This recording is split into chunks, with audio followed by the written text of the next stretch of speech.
Well, how are we feeling? Are we ready to start? Yeah. Alrighty. Would anyone like to give us a recap?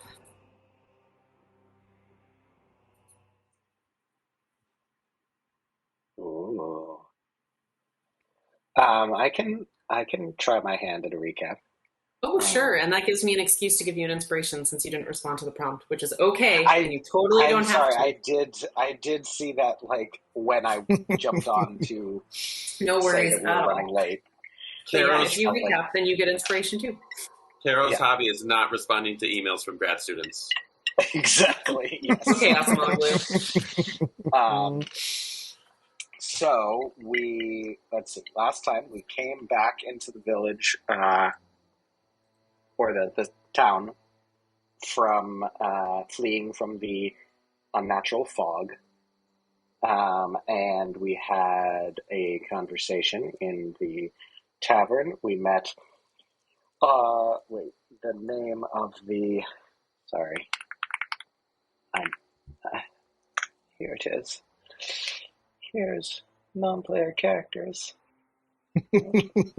Sherlin Spearslayer, right. The head of the town guard. We received our free drinks in exchange for having killed the wolves. And we were approached by a strange individual who passed us a note that asked us to come. It was from the Lord something of Barovia, and asked us to come to Barovia because his beloved was terribly ill, and we had to. He was looking for heroes, for adventurers to come and help her, and promised us riches beyond imagination should we do so. So we decided to set off on said journey into the woods. It was creepy to say the least, and we were all a little bit unsure about whether or not we remembered seeing the village of Barovia, or knowing that the village of Barovia was so close and through the woods, and it seemed as though this had suddenly materialized here without our prior knowledge. We came to the big, enormous gate with two statues with their heads lopped off, and upon entering the gate shut behind us. We were no longer able to leave. This bothered Beatrix not a bit. And we discovered a body off to the side of the path that had clearly been mauled by wolves. And on the body, we discovered a note, also apparently from the Lord of Barovia, but with a different handwriting and a distinct message. Instead of asking for people to come and help, it was imploring people to stay away, to keep this sickness contained within Barovia, and saying that once they had all succumbed and were all dead, that we could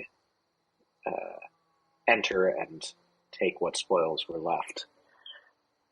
We heard the call of wolves off in the distance and continued nonetheless, arriving finally at the village of Barovia itself.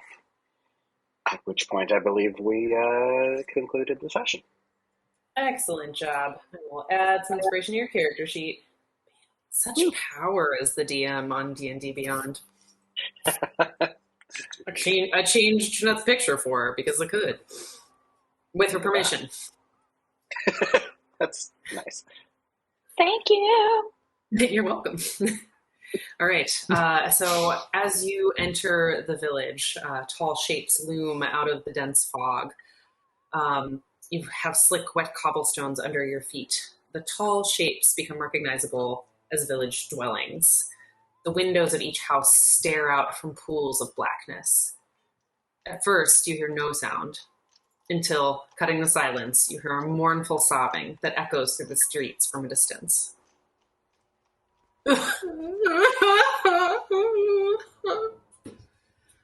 Courage and Elandra, and Lucian, the three of you would immediately notice that the buildings around you are all just absolutely covered in claw marks.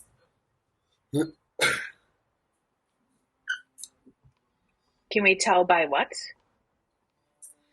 Yeah, I'd say especially given your recent encounters, it looks like a lot of wolves have been clawing at these buildings in particular. It could be, other dogs potentially as well, but definitely of the canine variety.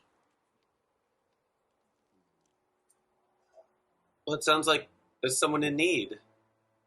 Can I tell where the sobbing's coming from? Yeah, so you, on this road, Hieronymus would definitely know this. You guys have been heading west on the road, and through to the street you're on looks like a main street, and you can tell that it's coming from further down the main street, maybe a little bit to the south. Although, judging by the looks of things, it looks like this town has a lot of need. But we have to start somewhere. Shall we? All right, I'm in. Are there other people around? Can we see other people? Can we see, signs of life, light in the windows, the smell of fires or anything? Great question. So I'd say looking around, it looks like at least half, if not more, of the homes are definitely shuttered and seem like they're abandoned. Others don't necessarily look abandoned, but also you just don't really see signs of life in general, besides hearing this wailing from where you're at now. And no people anywhere around. No people anywhere around. How far away does the wailing sound? Oh, that's a good question. How big is this space? I would say it's close. Like it's a person wailing, so it's like it's close enough that you could hear it. For presumably, like it's close enough you could hear it. You don't think it's like in your immediate vicinity. Does that? Mm-hmm. I'm terrible at feet and distances, geographer. Yeah. How many football fields? I don't have a good sense of how many houses fit in a football field. How many houses? Lots of houses but lots like abandoned, shuttered homes. Should we just mosey on and find out what's going on here? Yeah, I will say we should be careful, because not everything that sounds like a person in distress is a person in distress. Yes, and it's not screaming, so it's not time sensitive. Let's walk. Let's approach, but yeah, if anyone wants to on guard, check before we, once we get a little closer to see if there's a magic or evil creature or anything. Let's be on our guard. Weapons ready. How's the light situation as in time of day? Time of day, it's about 3 p.m. But everything, since you got here, it's been foggy the entire day. It did not burn off as you might have expected when you left the woods. So everything is just like very gray and gloomy and muted. So it seems darker than 3 p.m. in Daggerford would be, for example. Okay. So Courage will recast light on her mace. All right. So, do you want to walk in a certain order? Welcome to all horizontally. Is the street wide enough for us to all more or less walk, kind of all 5 abreast? So. Or okay. Can we do like a line across holding hands? Yep. Courage, are you on an end then, since you're holding your mace up with the light? No, we don't do that. Yeah, I'm just going to say that, like, from a practical standpoint, I think it would hamper people significantly, whoever is on either side of Callow, to have to bend down to hold his hands, or if you would like to, I could just be sort of swinging in between two people, like like a little kid. Oh, that would be so cute. Love it. Red Rover, No, Red Rover. Callow is going to pull a sort of wood and metal contraption out of his backpack and press a little button, and it just goes, and it's suddenly a crossbow. So, got that. All right, so you guys are walking like roughly abreast down the street. And it's pretty clearly the main street. As you walk through, you see like tinier side streets sort of coming onto this main road. And eventually you end up in what seems to be a small town square. You can hear the wailing has gotten louder down the street to your left. On the right is what you would immediately identify as a large tavern with some very weak light escaping through very dirty windows. Directly opposite it on the left appears to be a smaller store, and you can read the sign, Bildreth's Mercantile. What was that called again? Interesting. Could you say that again? Bildreth's Mercantile. Like 2 words, All Bill right. Well, Draft? maybe we can double back here once we figured out what the source of the wailing is. Does it seem open? Yeah, you can see some light coming from inside.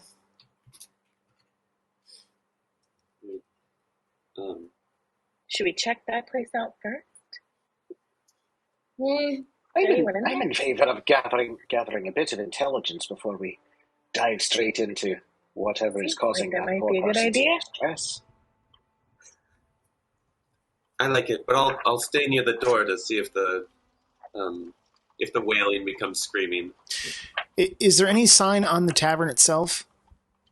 There is. If you want to go over and look at it, let's see. Can you just roll a quick perception check for me, Lucian?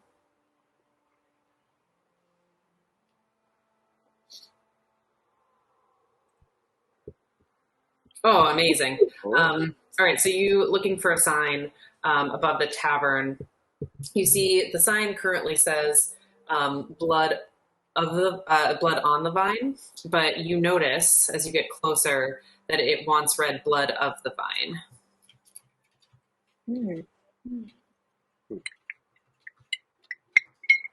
Well, hopefully the wine is good.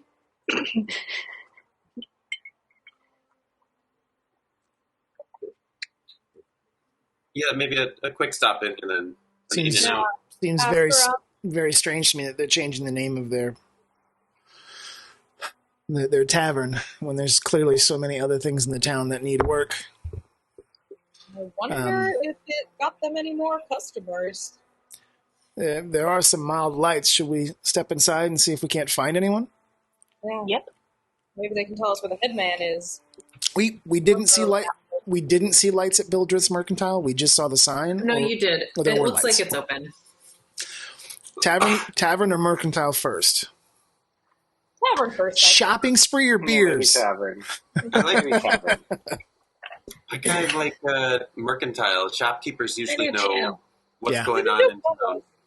There's no reason we can't do both, but since we're standing in front of the tavern, why don't we just go into the tavern and see?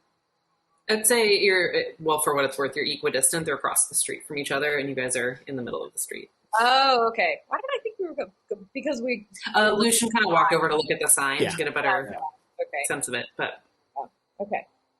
Perhaps if one of you with a bit more height on you might want to take a wee peek in the windows of the establishment of the tavern, just so that we are aware.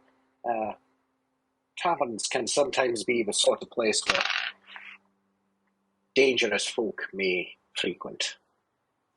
I can check. I'll walk over to the windows of the tavern and try to peer in. Do I see anything through the...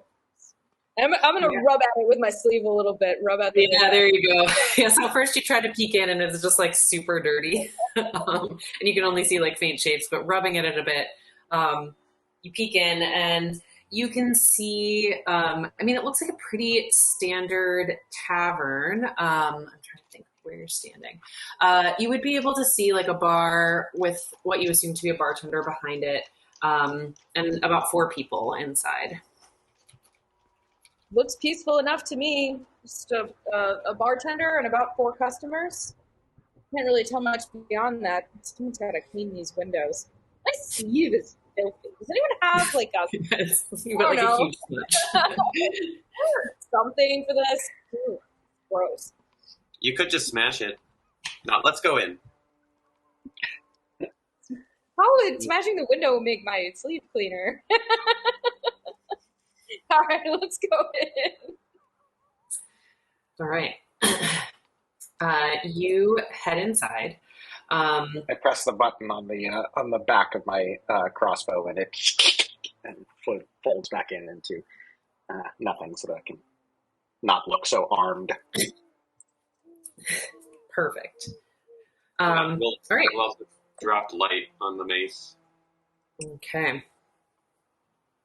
So as you all walk inside, you can tell that this was once a fine tavern, very richly appointed, but it's grown shoddy over the years with scuffs and watermarks and dust bunnies in the corners. There's a blazing hearth, but the fire doesn't seem to really give off as much warmth as you would want. And there's just the 4 people that Beatrix could see, and the barkeep. I'm going to start up. Oh, sorry. The 4 people, there's three women sitting together at a table near the front door, and then a young gentleman sitting in the back corner. What's the barkeep like? Barkeep, he is a small, pudgy man, and he seems to be mindlessly cleaning glasses, just like staring off into the middle distance with a rag. I'll let someone else be the face for a second while I dump the pasta.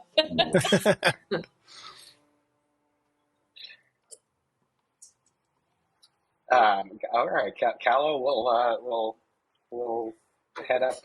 Is there a bar stool or something that I can kind of hoist myself up on so I can actually see over the bar and see to the barkeep? Definitely. Does he acknowledge me as I? He is just continuing to stare off into the distance, cleaning he's put down the glass that he was working on when you came in, and he started on a new one, but doing the same thing. Good afternoon there, sir. We're just passing through and thought we would stop for a bit and take a bit of refreshment. Small wine, 1 copper piece. Pitcher wine, 1 silver piece. Very well. Is that all that's on offer? Small glass of wine, 1 copper piece. Pitcher of wine, 1 silver piece.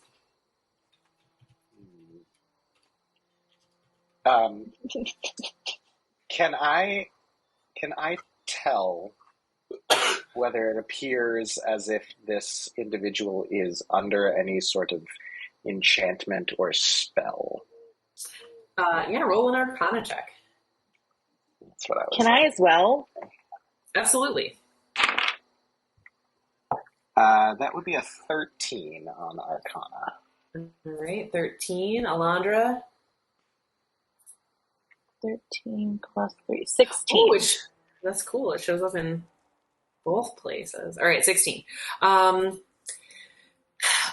Callow, you're not confident, but you don't detect any magic. Elandra, you are more confident. This just seems to be like the way that this man is in the world, and you don't detect any type of curse or spell on him.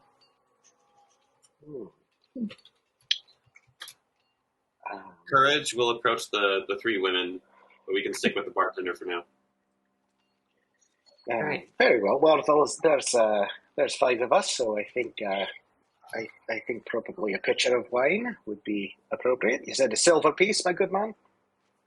Yes. Pitcher of wine, 1 silver piece. All right.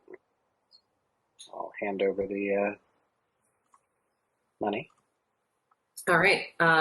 he'll turn around and get you a pitcher of wine and hand you.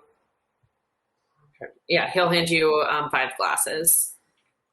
Can I just say that I think the fact that there is no automatic change breaking function in D&D Beyond is absolute bullshit.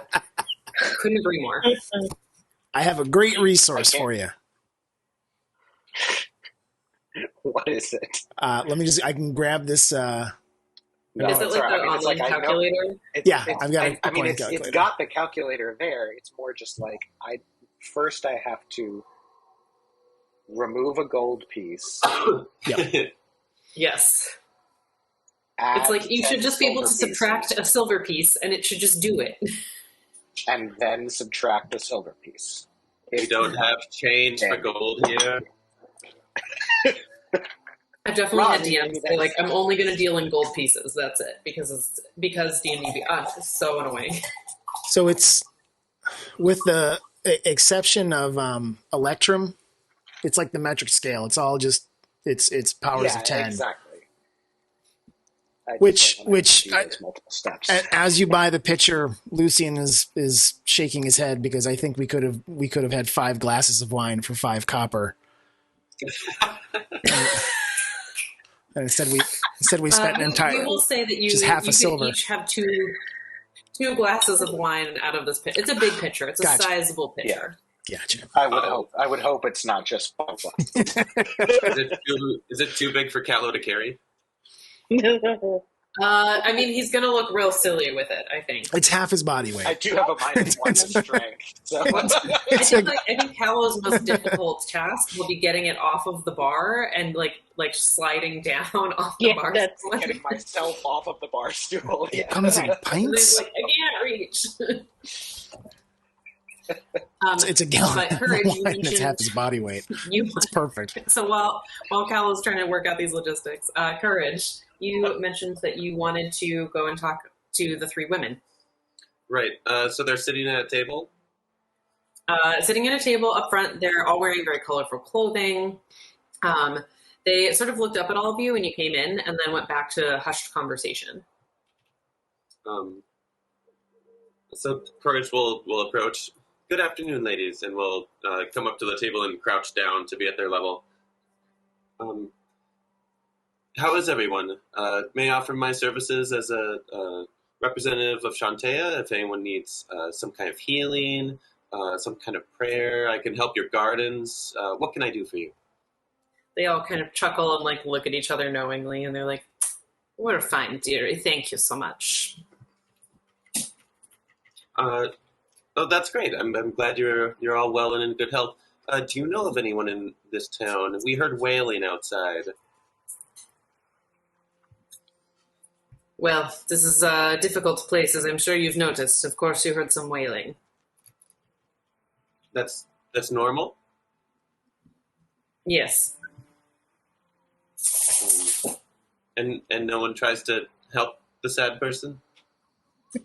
What is there to do? People are sad. We are just here to... This is our tavern. We're responsible for what is in here, not what is out there. Oh, this is your tavern. Yes, this is our tavern. You own it. Yes. We were wondering, how did you change the name? Or why did you change the name? Oh, this name was changed long before we owned it. Oh, you're new owners? No, this tavern has just been here for many centuries. I see. All right. Well, could you tell me a little bit about the town? Roll a persuasion check for me. Beatrix is gonna come help.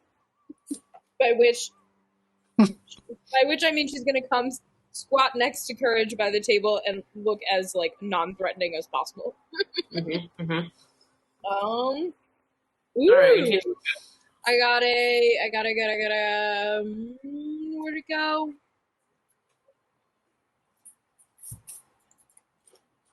Oh, don't mind that. Oh, hey. I got a 21. 21. All right. They sort of look at both of you. And they're like, well, you've entered the village of Barovia. The one speaking is like, I am Alenka. We do not see foreigners very often here. Who are you both?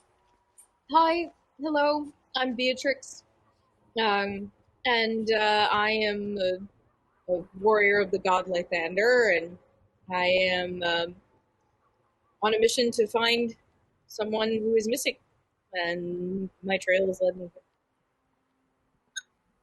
And you? They'll get courage.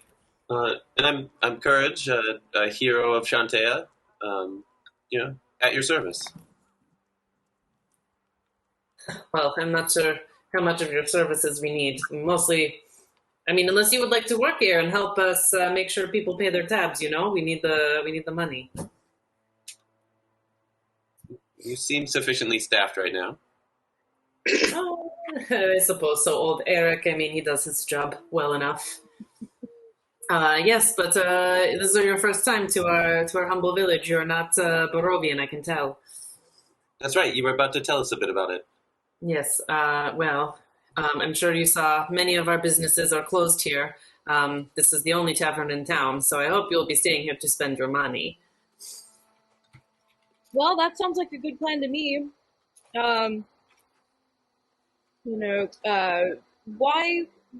Why is this town in such a rundown condition?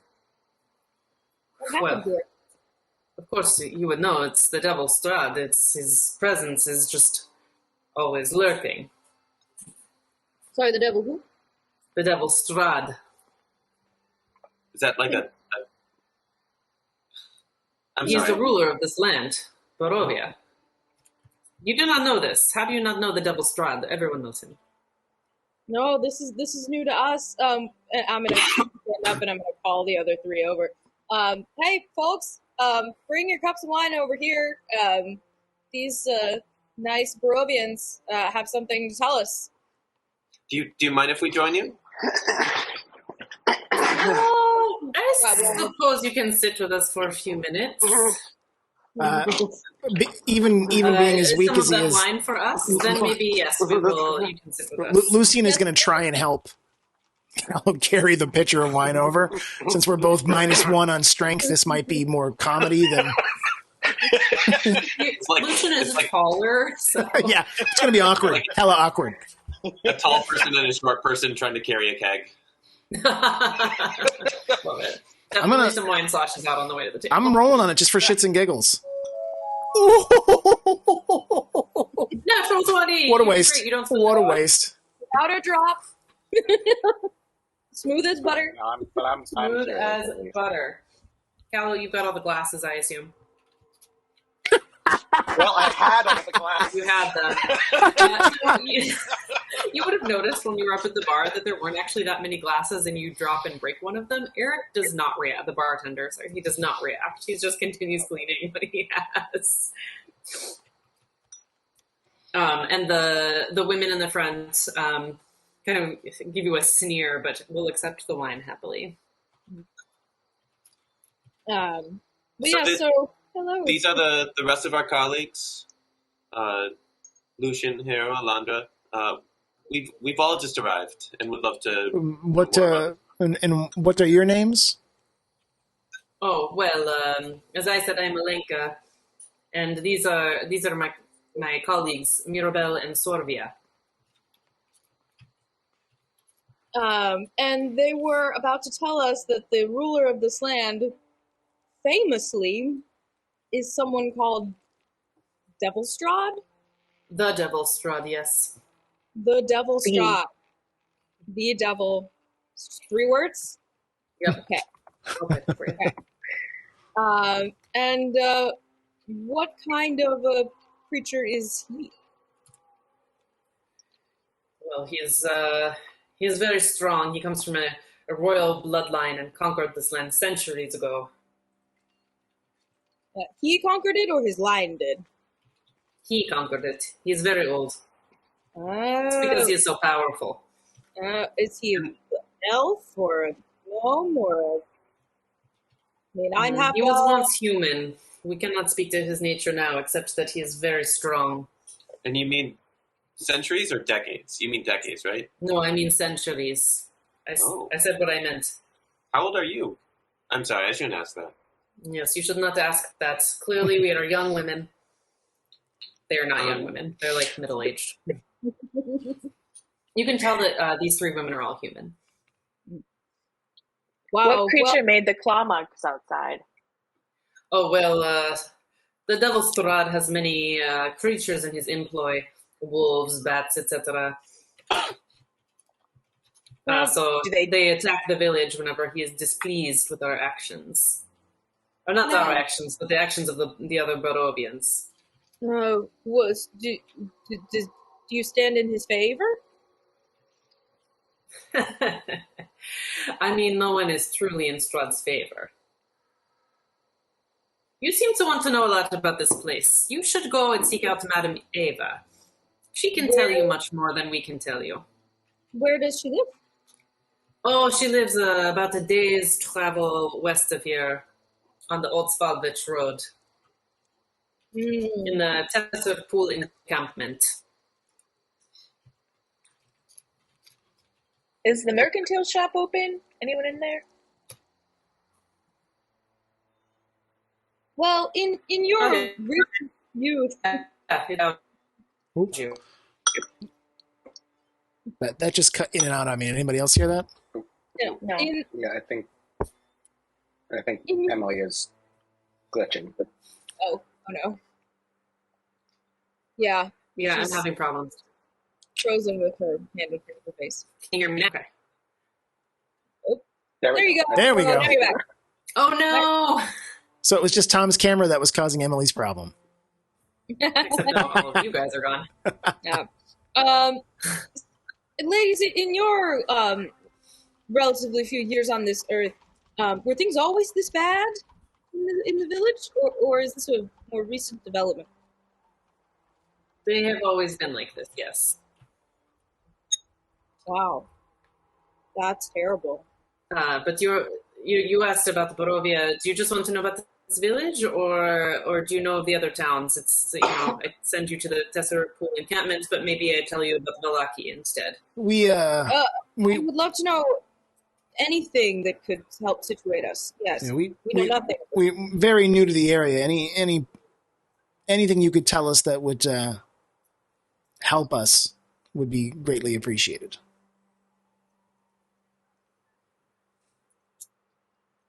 Well, Madame Ava will tell you more than I can tell you, but I do think there are other towns that you can go visit in Barovia. It is a very beautiful country. I'm sure you saw we have grand mountains. And once you get out of this village of Barovia, if you travel for 2 days west, you will encounter the city of Valaki. And if you travel several days past that, we have Krezek in the far west. Which place is your favorite? The Endspell actually will. Oh, our favorite is here because we live here. Where does this Mirabelle will kind of lean over. where does the Devil Strahd reside? Oh, you did not see on your way in? And you guys, you may have been looking around, but it was pretty misty. Yes, he lives in Ravenloft, which he named for his mother, Queen Ranovia. It is the castle in the mountain. Maybe you did not see it on your way in. But it overlooks this village. It was pretty foggy, so no, we didn't see. Would you happen to have seen anywhere a woman up to about my shoulder, dark hair, green eyes?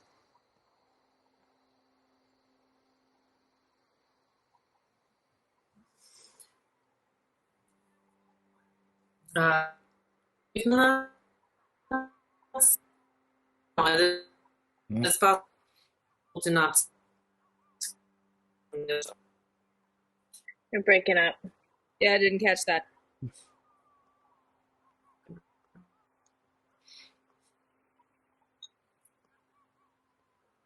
Can you guys hear me? There you are. Yes. Okay, I turned my camera off. My internet is not doing well. Mhm.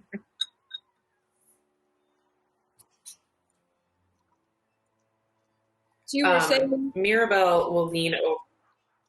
Oh, sorry, yeah, what did you last hear? Oh, I heard nothing. Beatrix's question. Which was about her friend. Sorry, Alinka said, we did not see all the new travelers, but we do notice them if they come in through here. So we have not seen her. She has not come through this tavern, at least. Thank you, that's helpful.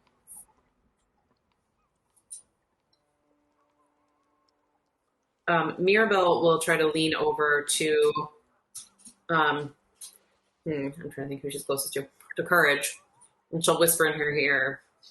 She's got a very soft voice, and she'll whisper to Courage while the rest of this conversation is going on. I would avoid the windmill on the way to Vallaki. It is a very dangerous place. Is that a secret, or can I repeat it out loud? I would wait to tell your friends later. Okay, thank you. You're welcome. I love your outfit, by the way. Oh, thank you very much. I also love it. I love color in this gray place.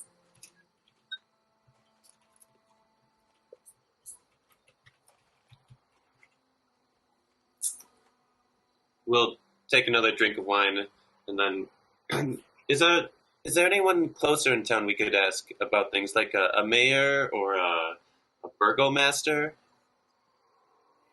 The ladies will erupt into laughter and be like, I suppose you could talk to the burgomaster. And they'll look at each other knowingly. But he's much lesser than his father. And they'll kind of look over at the guy in the corner who's sitting there. And you all notice, if you look over your shoulder, he's sitting there sipping wine, staring at you. He looks very interested, and kind of rolls his eyes when he hears the women say this about him. Oh, that's great. Sir, would you like to join us? He will stand up from the table and walk over and be like, I do not necessarily want to join you, but I would love if you all would join me. Happy to buy wine, food, whatever you'd like. I'm Ismark. It is wonderful to meet you all. Ismark? Well, that's very nice. Oh, go ahead, Lucian. Just confirming his name. Ismark? Ismark. Which is not the name, but the sign of the letter. It was Coilan something. Yeah. So presumably Kolian was his father. I'm Ismark Kolyanovich is my full name. Ah, we got at least one letter from your father. Oh, yes. Come over to my table, ladies. It's good to see you as always. Come join me. Okay. We'll be right over. All right. Once again, struggling with the jug of so wine. He goes and sits back down. A little easier now, given the fact that it is a little more empty. But... Now I'm trying to balance everyone's cups. No, I can carry my own. Alinka, Mirabelle, Sorbia, thank you so much. You've been so helpful. It's been very nice to meet you. And yes, we might be staying at your fine establishment. I guess we can talk to you later if we need to. Oh yes, I mean we don't have rooms here. We have food and wine. So if you would like some food, we can ask Eric to whip it up. It was lovely to meet all of you. Okay. I'm sorry, I misunderstood. Is there some place that does offer rooms here in Barovia? Place so nice we had to name it twice. No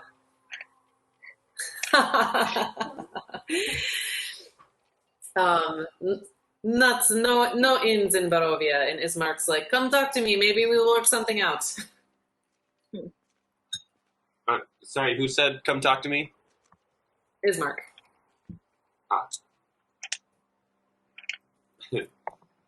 It's a little rude to really acting up. All right. Well, thank you, ladies, and Courage, we'll head over to Ismark. And we'll, probably, pull a few other chairs over so there's enough for everyone. Mm-hmm. You said you had a letter from my father? Yes. We met a young man in Faerun, where we're from, in the town of Daggerford. He was from the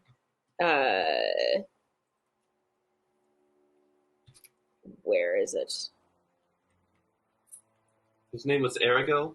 Yes, and he was from the I want to say... The Vistani? Yes. And he handed us a letter, and it said, "Who has the letter? Who's carrying it? Let's see. I've got them both in front of me in Legend Keeper if you need anything. Oh, yeah. Well, it said, "Hail to thee of might and valor," and I read the first letter. And he encouraged us to come. The first letter? Yeah, the first letter we got. So are you showing him the letter, or are you just reading him the letter? I'm reading it to him. It doesn't sound like my father. Then we came to Barovia and walked through the gates, which shut behind us and wouldn't open again. And we found a dead body with a different letter and a different handwriting on it. And that one said, and I read him the second letter. Mm-hmm. Can I see those letters? I hold them both out in front of me. So he'll point to the first one and be like, "This is not my father's handwriting. The second one, this is my father's handwriting." I guess he knew how dire things were and tried to warn people. But this first one is not him. It's not his style. Wow. It was not sent from him. I do not know this Ergald that you mentioned, but the Vistani are travelers, so it's not a surprise exactly that you would see them. Well, so is Irina Kolyana, did she survive? Is she alive still? Oh, yes. If you would be willing to indulge me, I would love to take you to my home and explain more. We cannot trust everyone who is listening. Okay, sounds good to me. Did he happen to look in any particular direction when he said that you can't trust everyone who's listening, at anybody in particular? He did. He looked over at the three women you all talked with. Mm-hmm. Should we perhaps confer before we agree to stay at this person's house? Do I get a sense of who of these the three women versus Ismark? Do I get a sense of who I'm finding more trustworthy? Mm-hmm. Just like a general vibe check. Yeah. I'd say anyone that wants to can roll an insight check. Okay. I will say you haven't talked to Ismark very long, where you talked to the women for a little bit, so. Natural 20! Why am I rolling all my good rolls now?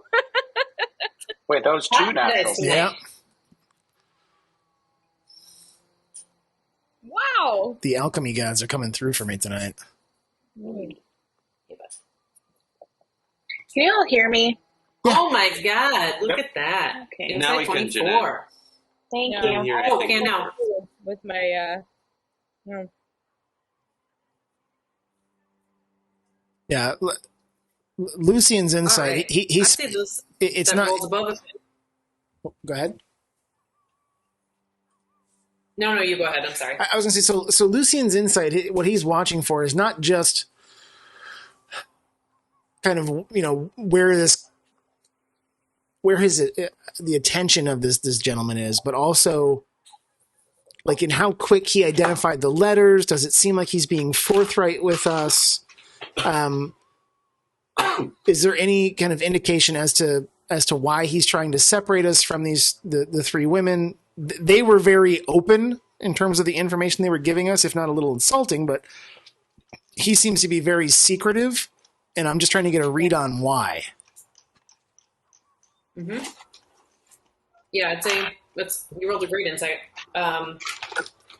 Like, does it look like are they like leaning in, trying to hear us from across the room? Like their body language is it belying their interest? Like, are they trying to act disinterested? But clearly they're very interested. I'm just trying to figure out what the dynamic between the three of them and him is. Yeah, I would say looking at them, it's a little hard to tell how interested they are in like what your conversation is, but they're definitely listening. It's also like a bar where no one else is, so that might not be weird. With your natural 20, though, you'll also notice, and the same for Beatrix, you'll both notice that like Ismark's face looks puffy, like he's been crying a lot.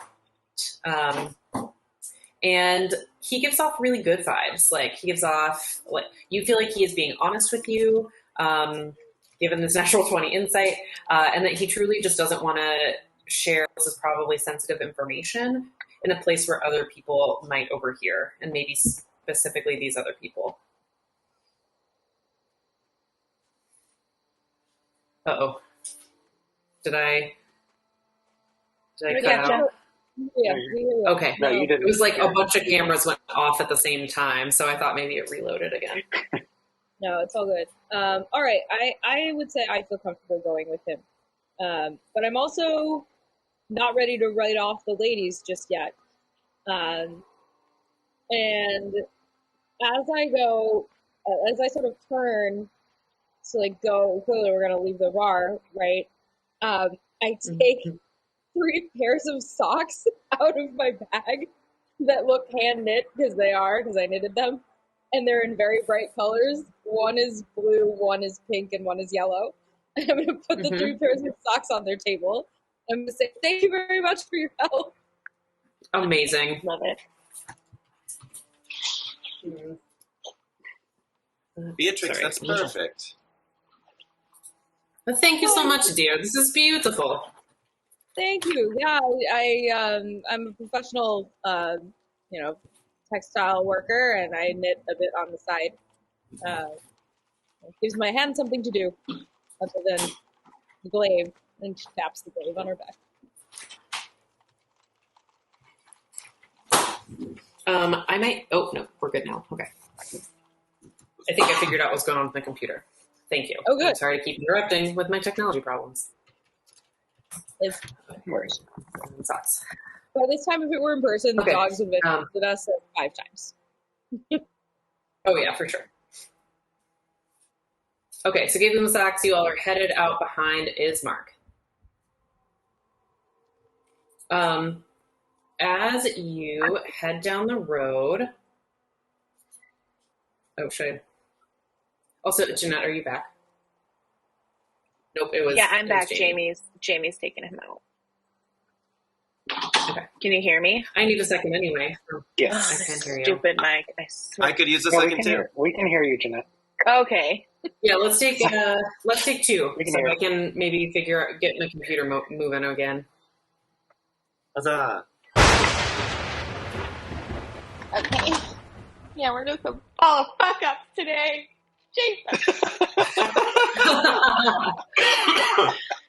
Sorry. All of fuck ups. Is it under a non-player count? Where's the photo? It's under. You know what? I just realized you can't see those because the one above it is not visible. Can I change this one? Hold on. I'm gonna check something. Oh crap! All right, give me a second, and then you'll be able to see it in a moment. Ismark is hot. Oh yeah, he's real sexy. Oh, we got an Ismark picture? Oh my god. Let's see. Non-player characters. Is it under that? Yeah. Okay, hang on. Ismark's there. The women are not. I added them into the Blood of the Vine Tavern, but you can't see it yet because I forgot it's under something else. He You is. guys. He is. He is. Yeah, but what about the That is Spear a Slayer? beautiful man. Legend Dang. Keeper is not pleased. Okay, let's see. I'm still working. It's Legend Keeper is what's been giving me the most problems, which is where all of my stuff is. I'm basically like, I can't run a session if it's not working, and it's basically not been working for me. I'm so aggravated. Let's Emily, see. would it help to have a separate laptop with just Legend Keeper? Unclear. I don't know if it's an internet problem or a laptop problem, because everything else seems to be like slow but working. Uh-huh. I'm not seeing the tavern in locations. Yeah, I can't get it to work yet. I'm sorry. I'll tell you when it's done. I'm having timeouts.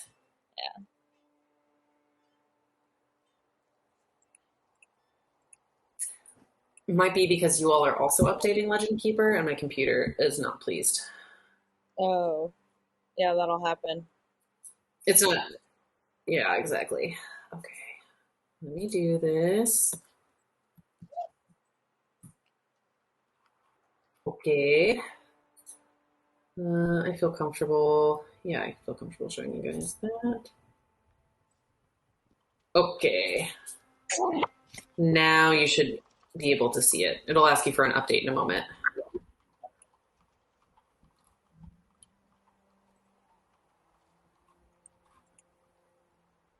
All right, lands of village of Barovia. Here we go. Blood of the Vine Tavern. Ooh. Yeah. Got it. Excellent. I hear Jaime. Oh, I'm back. Oh, all right. My apologies. You're fine. I've been yelling at the computer. Miles drank half of the know Yahara how- River today, so. Oh, poor guy. Boy. Uh-oh, you killed Jeanette. Yep. Oh, no. Ooh. Yep, follow fuck up. Bobby had a surprise playdate today with the downstairs dog, Bree, because I went down the back stairs to take out some trash, and the downstairs, Miles! Hi, Miles. Oh, what a Hi, good boy. Hi, good boy. Oh, you're so good. Look at you and your little face. Oh, here comes Bobby. Here's my dog voice. Oh, he heard dog voice. Mm-hmm. You better be Mom. Barney also was looking at me like, oh, you're using the dog voice. You must be talking to me. Yep. Yeah. Hi, handsome. All right. So you guys have followed Izmark Koljanovic out of the Blood of the Vine Tavern and following him to his home. Is the wailing continuing? Yes. So as you exit the tavern, he heads down a side street, and the wailing is super loud as you pass one of the homes. Ismark, do you know who that is? Oh, yes, that is Mad Mary. Mad Mary? Mad Mary, And, yes. It's very sad, I believe. Her Who's daughter. Mad Mary? What is she mad at? Oh, no, she's mad like insane. Oh. Okay. Well, I have to go help You need her. to be worried about her. I mean, I do not know what we can do to help her, but it has been a very trying time for me and my family. Normally, we would have checked in on her, but we've barely been able to leave the home. Should we go check on her? If you'd like to meet me at my house soon, before nightfall, if you'd like to check on her, that is fine. Has Mad Mary been like this for a while? I'm sorry, has Mary been like this for a while? Oh, that is very kind of you. Yes, she has been like this for about a week. Okay. Okay, well, been like this for a while. Probably it'll hold, right? One more night might not hurt, Yeah. but we can come back as soon as we've learned a bit more. Yes. Let's go with you. Yeah. All right, so you pass by her house. And go ahead, sorry. So yeah, Courage will like try to notice something about it to find it later. Yeah, if you, it wouldn't be hard to find. It's just like the first house on the left on the street, and she's wailing. And what does the wailing sound like? You need me to do it for you a third time? Yeah.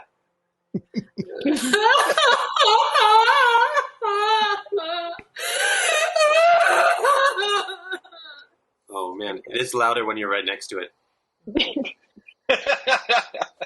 Marnie's like, are you okay, Mom? All right.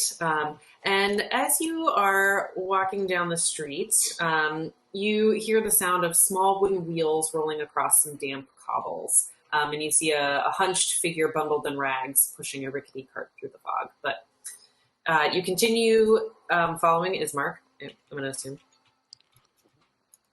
And is there anything in the cart?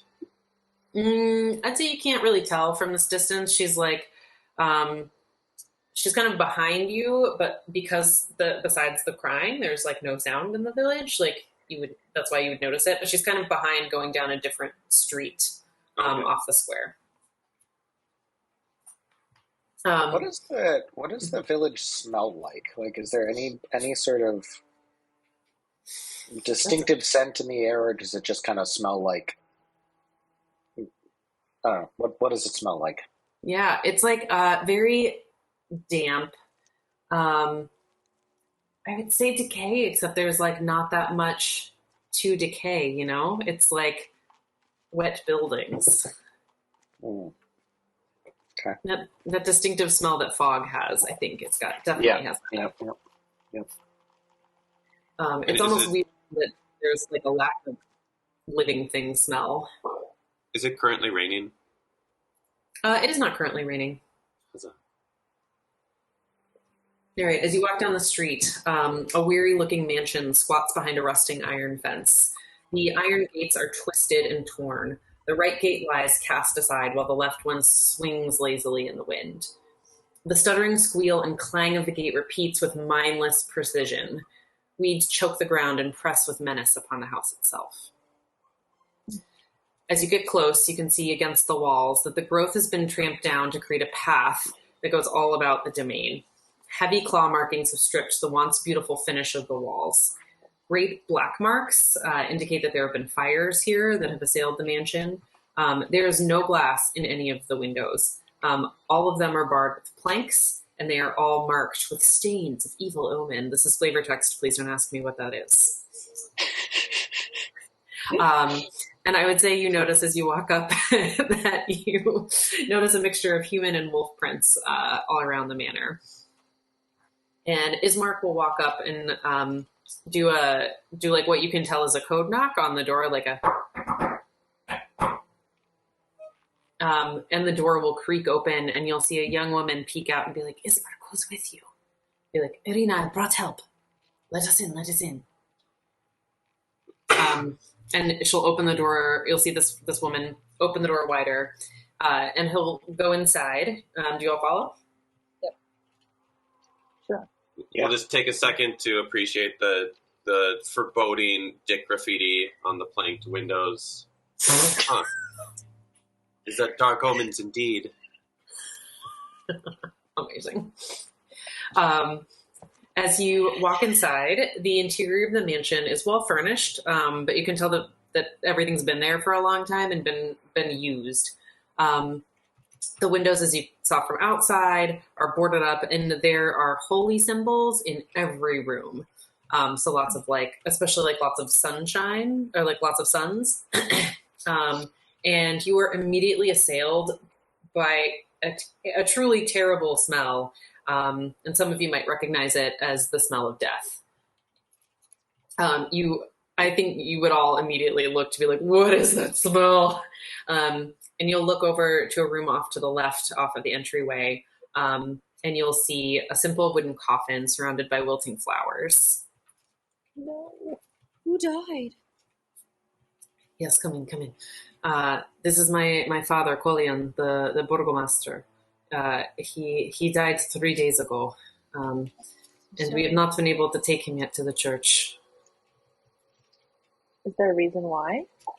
Yes, my sister here, Arina. These are my new friends. They are travelers. I'm sorry. I heard a little bit of your conversation with the Vistani women. Would you like to introduce yourselves to Arina? Yeah, I think Courage will introduce everyone briefly. Great. Arina, you see, is this, she's really lovely. She's like quite striking. She has auburn hair, these dancing blue eyes, delicate facial features. She looks like she's normally pretty strong, but currently exhausted. Similar to Ismark, her eyes are very puffy. You can tell she's been crying a lot, but just generally radiates life in a way that like Eric, for example, the bartender, did not.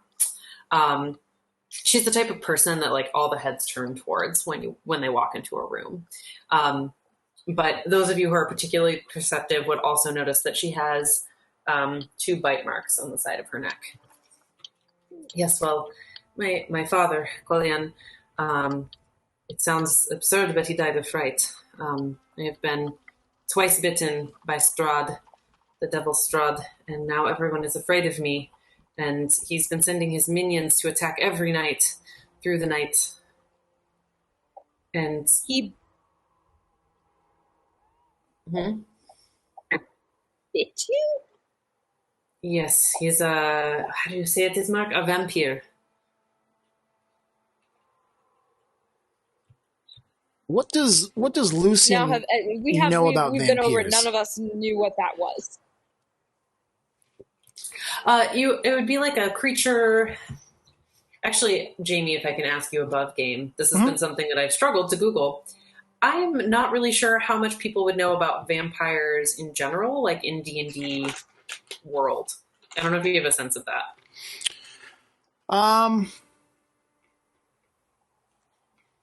don't think it's as rampant in the realms, to be honest with you. They really kind of pigeonholed it into the Ravenloft setting when they decided to do Gothic horror.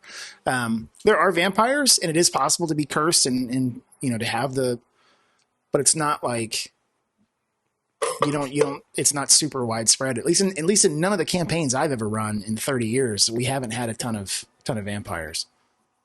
Okay.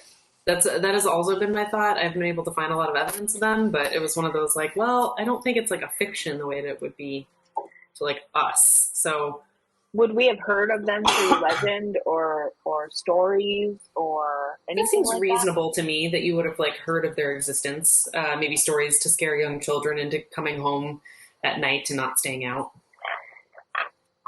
So that's actually when I was the initial question of what does Lucian know about them, it was going to be, is there anything like in myth and legend? Right. And the reason I'm asking is it makes me wonder then what his response is going to be. Like, okay, yeah. There's a vampire. Sure, there's a vampire. I would say, especially with like the bite marks, because of how they look and where they are on her neck, and the fact that she's also beautiful. So Lucian would, because Lucian is old and has been reading a lot. Also, I really want to read the rest of your backstory, so whenever you want to write it, I'm very excited. It was like more to come, and I was like, no, it can't end here. It's so good. So I would say he would definitely know that they're real, that they're not super common. I feel pretty confident that he would know that being bitten doesn't necessarily automatically turn someone into a vampire, that it's like a longer process than that. Mm-hmm. I just want to double check. Yeah, they have to there's like a resurrection process. That not that Lucian might know this, but just from DMing previous. Don't they have to draw blood from the original vampire to actually turn into a true vampire? Yes, exactly. Yeah. So that's for a true vampire. You can make vampires spawn differently. But yeah, it's very rare for vampires. This is like kind of a bugging to be able to give someone else their blood, because it means that they're equally as powerful. And oddly enough, the only reason I know that as a DM at all, again, as I said, I have not really run any campaigns of vampires, is there's a prevalent storyline in Baldur's Gate 3.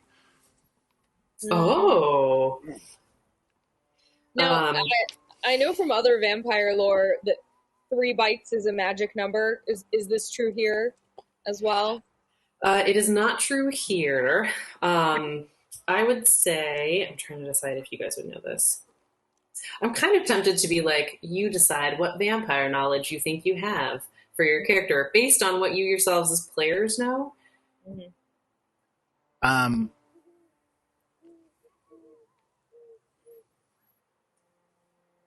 Okay. Tom, looking over my shoulder at notes the other day, was like, great, 2 cloves of garlic. Bing, bang, boom, we're done. No, I said a platter of vegetables is what Courage might believe, if anything. I love that. Mostly, I do feel confident saying that you guys would not feel like she herself is yet a vampire. Oh, good. Okay. All right. Yes. Is the Devil Strahd breaking in? Bite you? Yes. He breaks in and bites me, but I don't remember it well. I just remember the fiery hatred but passion in his eyes, and then I wake up and I have a bite. It's, he's very charming. It makes my mind all fuzzy. Wow. Well, it seems like we have a lot to talk about. Could we maybe sit somewhere a little further from the deceased and have a meal? Oh, yes, of course. Come in. I hate to impose. I'm so sorry. I could run back down and grab something from the tavern. No, we can feed you here. It's fine. Probably better than what Eric will make you. And she'll... Odd. Oh. What's his deal? Ismark, well, you see, not all Barovians are born with souls. They're still people. They still live lives. They can still reproduce, but some of them, without a soul, without feeling animated, they just go about their tasks in their lives. That doesn't seem right. Does that have to do with the Devil Strahd, or is that an independent phenomenon here in Barovia? I mean, we believe it is part of his curse. He is cursed to live here and prey upon its people. We too are cursed. We cannot leave. I'm sure you noticed you cannot leave. This is Mark, sorry. Irina's off in the kitchen, bustling, getting stuff ready. Sexism. What happens? Curses. Go ahead, Callow. Normally, curses have some sort of cause, some sort of impetus for them being placed on a person or a locality. Wherefore this curse? Well, it's said that Strahd made a deal with the dark powers many centuries ago, and that they have locked him here. Wait, so Strahd is cursed, and then he cursed everyone else? It's part of Strahd's curse that we are all cursed. This was his land. Strahd was a conqueror, and he was cursed by these dark powers, and as part of this curse, because of the great sins of our people, we were wrapped into the land. It wasn't the whole land is cursed, and so the people are cursed because Strahd is cursed. Sort of a prince and his furniture kind of a situation. Exactly. What about travelers that come here? What happens to them? Oh, like yourselves? Yeah. Indeed. Ismark gets a very sad look on his face. Well, to my knowledge, none have ever been able to escape. you two are trapped in this land with us.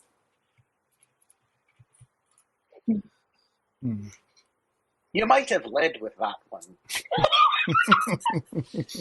I mean, I cannot do anything about it. I'm sorry. The only people that can leave are the Vistani travelers, but it takes a long time to be accepted into their group to be able to traverse the mists. And how When is do it they that come are here? able How to often? leave? Many of the Vistani that have lived here for a long time just stay in Barovia because they have good trade. We don't get a lot of new Barovian Vistani travelers very often.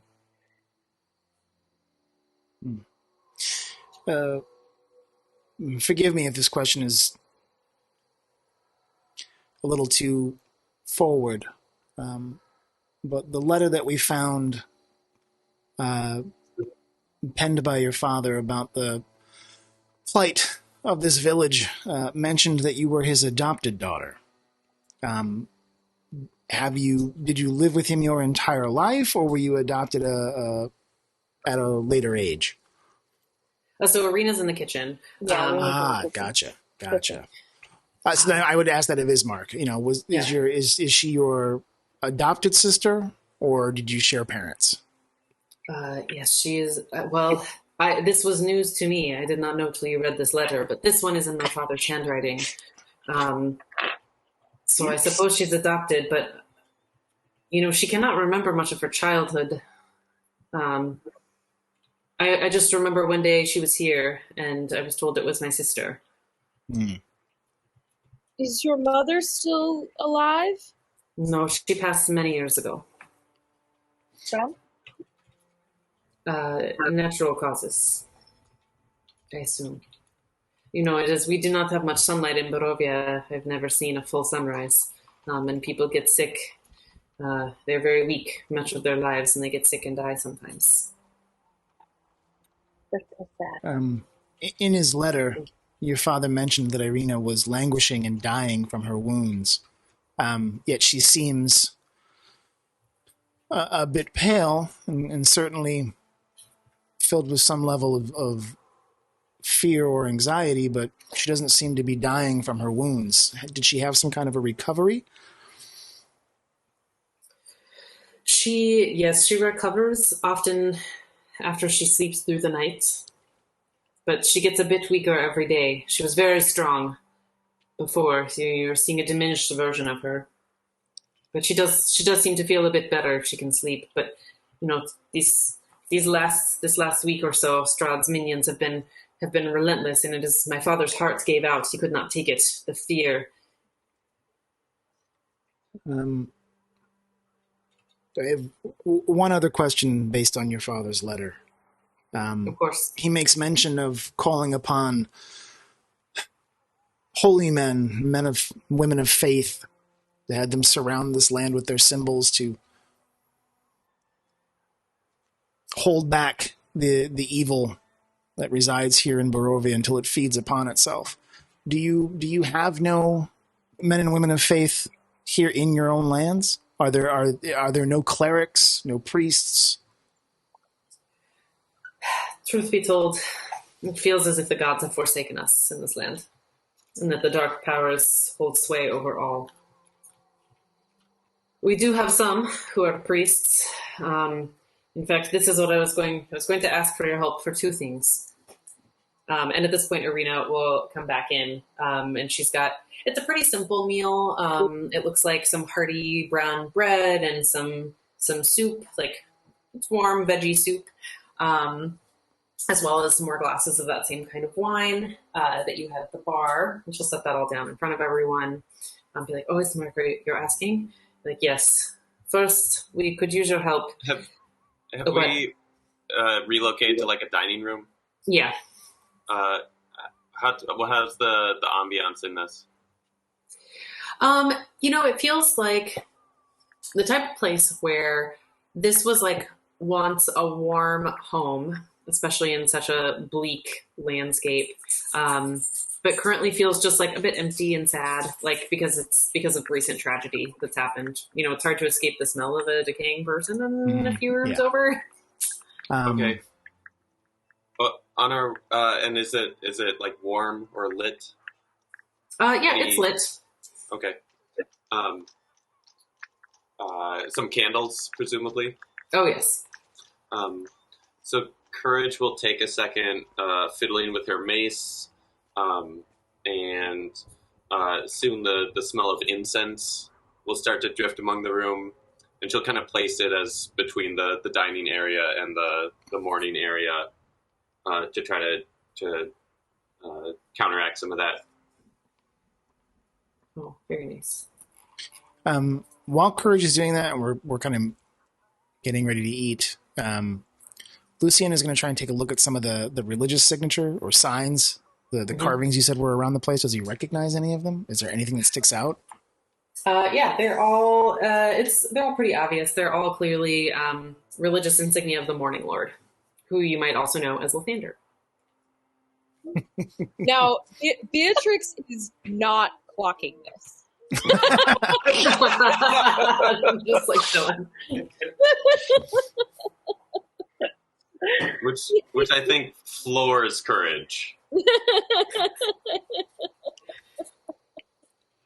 But you'll all have noticed that Courage has left her mace near the entryway to the dining room, and it seems to have been modified to also act as a censer for incense.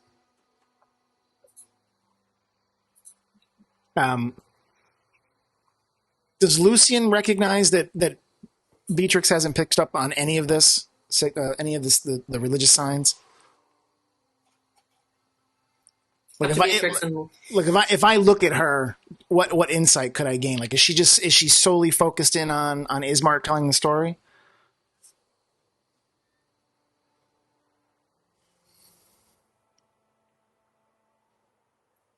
It's up to you, Beatrix. Yeah, I am focused on him, whatever it is he's going to ask me, and I'm kind of trying to read him and her, and I am getting ready to ask my question, which is where is my friend, which is all I care about. So as we're kind of setting up and choosing whatever seats we're going to choose on the table, Lucian's going to try and get one next to Beatrix and just gently touch her on the arm to gain her attention, and then say, we sit but feet away from a corpse in the other room. Look about you. Even though they say that there are no men and women of faith here, this house is filled with signs of your God. And I'm going to kind of just take my eyes and look around the edges of the room to where the signs of the sun and the Morning Lord are, to kind of help direct and see if Beatrix picks up on any of it. Oh my! Oh! You guys have Lathander here. Oh, okay, all right. Hey, did you see?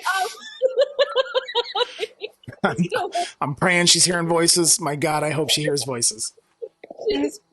She's not going to say anything with her voice, which clearly she's like, and in her head she's going to say, okay, why did you bring me here? Your signs are all over the place, but they say you're not here and there are no men. What do you want me to do? What am I here to do? Well, so as you're sitting there, like kind of thinking, Irina has come in and she's like, well, Ismark, I think, was about to ask, but we would love help burying our father. The priest of the Morning Lord in town, we've known him since we were children. His name is Donovich. Donovich has been neglecting his duties lately, and also because of my visit from Strahd, everyone fears me. But we are hoping that you can go and convince Donovich to help us bury our father in the graveyard here, so that we can move on. And then, go ahead. Well, perhaps I can be of service if Donovich can't be persuaded. I'm also a hero of Shantae, but also serve as a cleric in my spare time. Yeah, I am in some sense an agent of the Morning Lord, but not really. don't really count as a priest, but I'll do whatever I can to help. I think that Courage would be the best one to run the ceremony, per se. Well, I think Donovich could run the ceremony if you do not feel comfortable. But I'm excited that both of you are people of faith. Faith is the most important here in Barovia. But he needs some convincing. Ismark will sort of jump in and be like, he seems to be inconsolable, but we can't seem to figure out why. So maybe we can go to the church, and you can see and speak with him and help me convince him. Should we bring your father with us? Maybe we speak with him first, and then we bring my father when it is time. Could be a fairly convincing argument, though, if we bring the casket. If you all think it is his hand. No, I forget myself. I'm sorry. Please, I understand you. You need to follow the rituals as you are accustomed to them. But I understand that he may take some convincing if he is in great distress. You said he died of fright. What was he afraid of? Yes. My sister here, Strahd seems to have fixed his attention on her. And so in order to get her to come to the door and invite him in, he assaulted, it doesn't make sense to me, but he assaulted the house with wolves and other terrible creatures night after night after night, and my father's heart gave out. Oh, I misspoke, sorry. So he did this, and then after the burgomaster died is when Strahd started coming to the door to ask for Arena. Sorry, my clarification. Well, I think we have many questions, but you had another request of us. Oh, yes. Well, as you've seen, the devil Strahd has bitten my sister, and I believe that he will not leave her alone until he has her. It is not safe here in the village of Barovia, but I've heard Vallaki is much safer, about 2 days' travel to the west. Will you please escort her there? Yeah, I think that's probably a good idea. What do you all think? Yeah, I see no reason not to. Ismark, would you stay here? I can come with you if you would like me to come. We just need to bury my father first. Yes, of course. And then while we're sort of walking, do we go now to the priest? Sure, let's go as soon as we can. It's important that we do this soon. Sure. As we're walking, I'm going to ask. Let's finish our meal.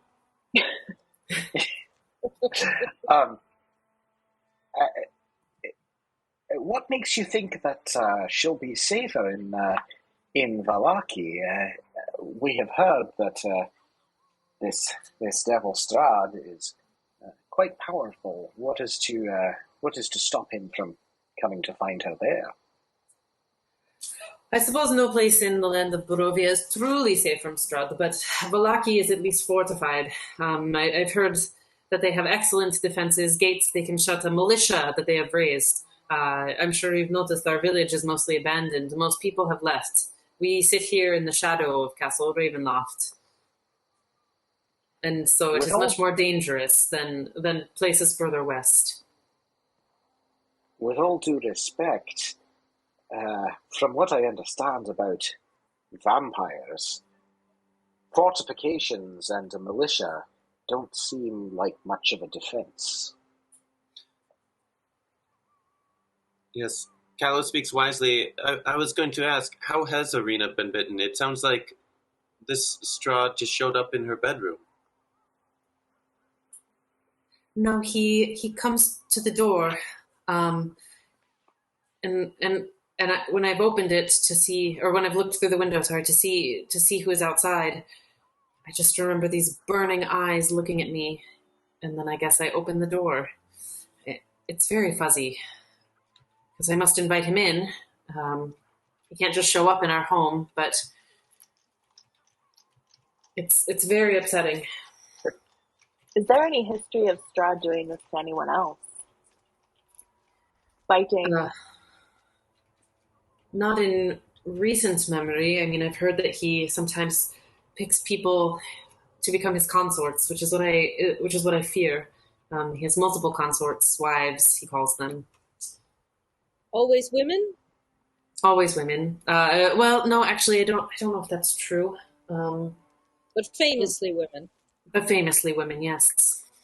And he tends to go after women who are very beautiful, women who are have a lot of life, vivacious. Yes, exactly. You completely understand. Thank goodness. And I'm gonna put my head in my hands at the table. Oh no! I'm sure I will be fine if I can just get to Vallaki. It will be much safer for me there. No, I think she's worried about herself. No. Friend. Oh, A friend. No. Her friend. I'm not that much you've fun. lost a friend? Yes, that's why I'm here. I'm looking for my friend, and she sounds like the kind of person who, well, she disappeared, about my shoulder height. I give the description again, and she completely vanished. And about a month after she disappeared, I was looking, couldn't find her anywhere. Everyone kept insisting she'd run away. But it didn't seem right to me. And then the Morning Lord started talking to me in my sleep to tell me that I needed to avenge her and other innocents, and that has led me here. So I very much fear that what Strahd intended for you has already happened to her. Oh, I'm so sorry. Ismark will say, I haven't seen anyone in the village of that description. How long ago did this happen? Oh, about 6 or 7 weeks, close to 2 months. Well, it's possible he took her directly to the castle, but it would be unusual. Perhaps we can ask some of the Vistani in the encampment on our way to Vallaki if they have seen her. Yes, good idea. Thank you. Has anyone been to the castle? Yeah, so when was the last... Has anyone ever tried to stand up to Strahd? Or has he had free reign here for as long as you can remember? Essentially free reign. I believe there was an uprising last year, though, but I don't know very much about it. Why not? I wasn't part of it. Do you know who was? The leader. Actually, if we go speak to Donovich, I believe he lost his son in the uprising, or at least we certainly have not seen him around. If I may, it seems perhaps unwise to embark on a multi-day, perhaps dangerous journey to another city, a completely new environment, just on the assumption that Miss Irina here would be safer there. I think perhaps an careful application of some scientific principles could, in fact, allow us to make a slightly stronger defense here at your home. Based on what she has been describing of her experiences in the night when the Devil Strahd has come to visit her, there may be some precautions and measures we can take to prevent her from the fatal mistake, excuse the pun, of inviting him into the home. I have some experience reading with a bit about these sorts of creatures. To be honest, I never thought that I would be putting any of this into practice. It was really more just for my own interest. But from what I understand, there may be some measures that we can take to better defend Miss Irina here. Well, this could be a decision we make tomorrow morning. I think first things first, we should bury this poor man. If I may, I appreciate what you're saying, Professor, but No one in town will talk to me anymore. I'm essentially an outcast. I will be a prisoner in my own home at all times for the rest of my life. I cannot do that. Vallaki offers me a chance at freedom. I guess, Ismark, maybe they will not help me after all. And she looks very sad. As a matter of fact, I think I'm quite moved by your plight, lady. I am quite moved by your plight. I want to do what I can. I think that maybe we can split the difference. As Miss Beatrix has pointed out, it may be too late in the day to set out for Vallaki, which means that we may be forced to stay the night here in the village of Barovia tonight, in which case we may be able to implement some of these measures this very night, and perhaps this will give us some insight into the threat that we face in the morning. Perhaps we may still find it prudent to set out for Vallaki, but at least we will have a bit more information, if I am correct, about this villain, Strahd. Ismark, well, of course, we did not plan to set it tonight for Vallaki. Just after we need to bury my father, and of course, as I'm sure you know, and he'll look at Beatrix and Courage. The ceremonies for the Morning Lord happen at the dawn. Are you completely set on the Morning Lord? It's Hey! temple that we have here, but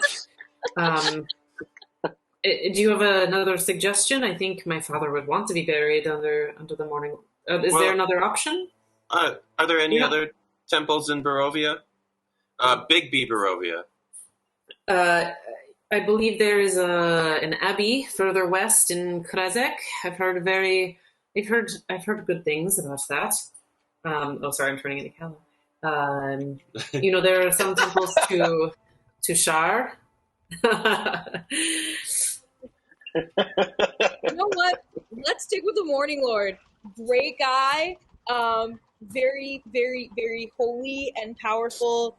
And very, light is good. Yeah.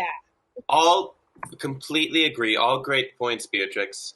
But also, logistically, Shantaea sees all land as her temple in a way, so we could bury your father in Shantaea's name in your backyard, somewhere close to you. That means a lot to your family.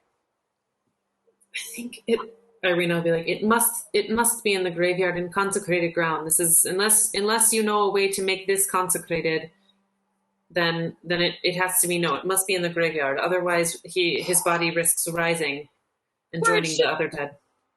We respect the dead man's wishes. Wait, other dead? Can we back up for just a minute there when you said the point about that his body could rise if it's not in consecrated ground?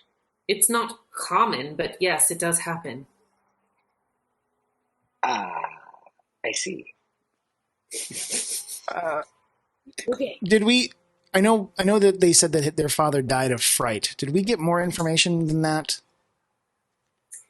I don't think so. Okay. It was like wolves and other creatures that were attacking the house. It was for 3 days, and he basically had a heart attack.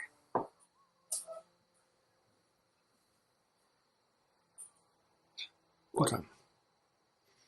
Then Lathander it is, praise be. And at the dawn, that sounds right. We shall spend the night.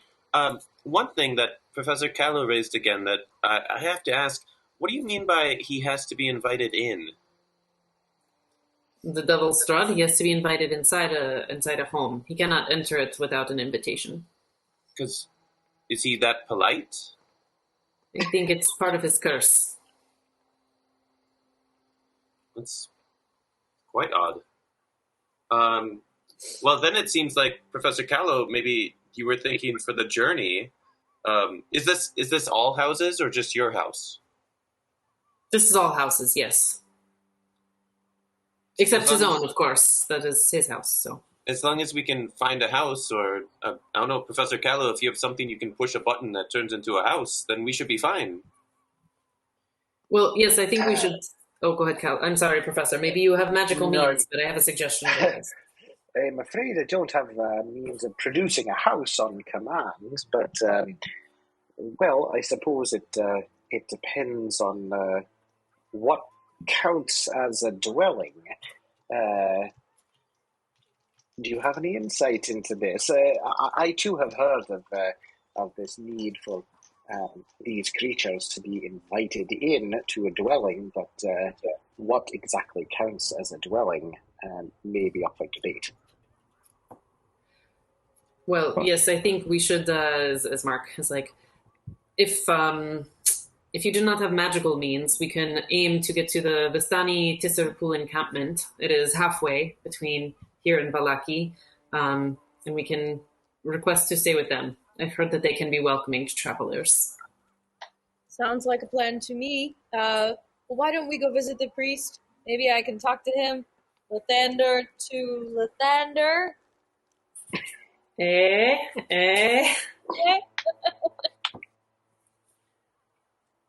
Right.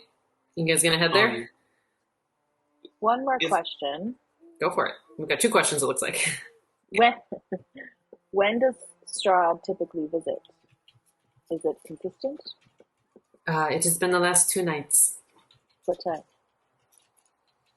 Oh, I don't know, after midnight, I believe, but it's hard to say. I don't remember very well. Does either one of them remember? Ismark evidently sleeps through these visits. Okay. Interesting. Very interesting. Can you describe what Strahd looks like? I suppose he's very handsome. He's got a strong jawline and dark hair, and burning eyes. I couldn't even tell you the color. It's not fire, just burning. Maybe brown. He's tall and broad. He looks strong. Very pale skin. I'm going to put my head in my hands again. Oh, no. Oh, does your friend have a weakness for this type? Her husband kind of looks like that. Oh. And she was totally falling out of love with him, too. Oh, no. I'm sure it will be okay. I'm sure we'll find her. Beatrix, had you met her husband? Oh, wow, we all grew up in the same village together. Of course I knew him. I mean, he was older, and kind of weird and gross, but yeah, I knew him. What was his name? His name was... Was it also Strahd? Because that is quite the coincidence. His name was Jonathan. Strahd with 2 A's. God. Let's see. Let me just make sure that was his name, in fact. John, yes. John. His name was John. Nothing like Strahd. John Strahd. So, he gave off a dangerous kind of, and I guess it was really fun for 5 minutes, and then they got married, and it stopped being fun. Isn't that the way? Yep.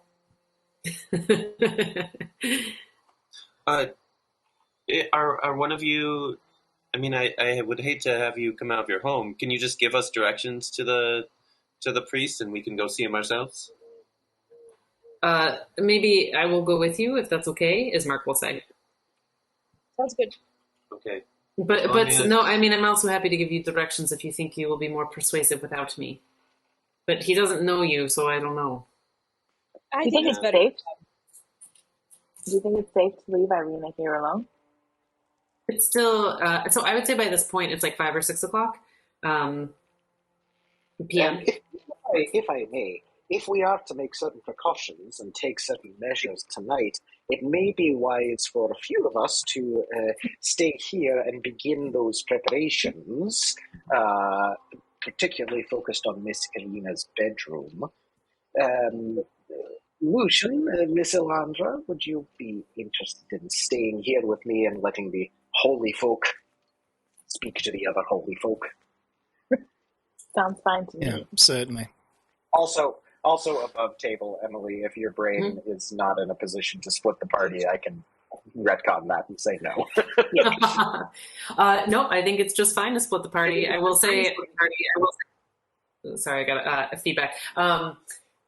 It might be a little boring for those of you that have decided to stay back. So as long as you're both, if you're all okay sitting and listening as other stuff happens. Ismark, I mean, as long as we journey can at some point do some preparations. I think you can. Well, when we get back, he doesn't show up till after midnight. Yeah. I'm a little worried. Ismark, is the journey to the temple going to be safe? Is there a chance we'll be attacked on the way? No, I think no chance he'll be attacked in Barovia at this hour. There's very few people. Is it only after nightfall that we have to worry? Yes, and it's very unusual that Strahd is coming down from his castle. That is not. I mean, it happens sometimes, and sometimes he sends his beasts, but usually it is not so common. It is not every night. And what time does the beasting start? The beasting also was starting around midnight, but it has not happened since my father died. Oh. All right. Well, let's go. All right, are you all going? I mean, I do. There are some. I was interested in the idea of doing some preparations and perhaps having a bit of a stakeout in Irina's bedroom tonight. But that's. We can do that when we get back. I actually have to use the restroom, so I think I'm going to do that. If you guys want to discuss your plans, and then let me know. And we could maybe say that this goes into like a 10-minute break. Okay. Sure. Cool. Yeah, 10-minute break sounds good. We should go and come back before night falls. That seems important. Yes, agreed. Certainly. There may be some errands involved. We may not have all of the supplies that I have in mind here in the house. There are certain, organic materials, certain plant matter that may be of help.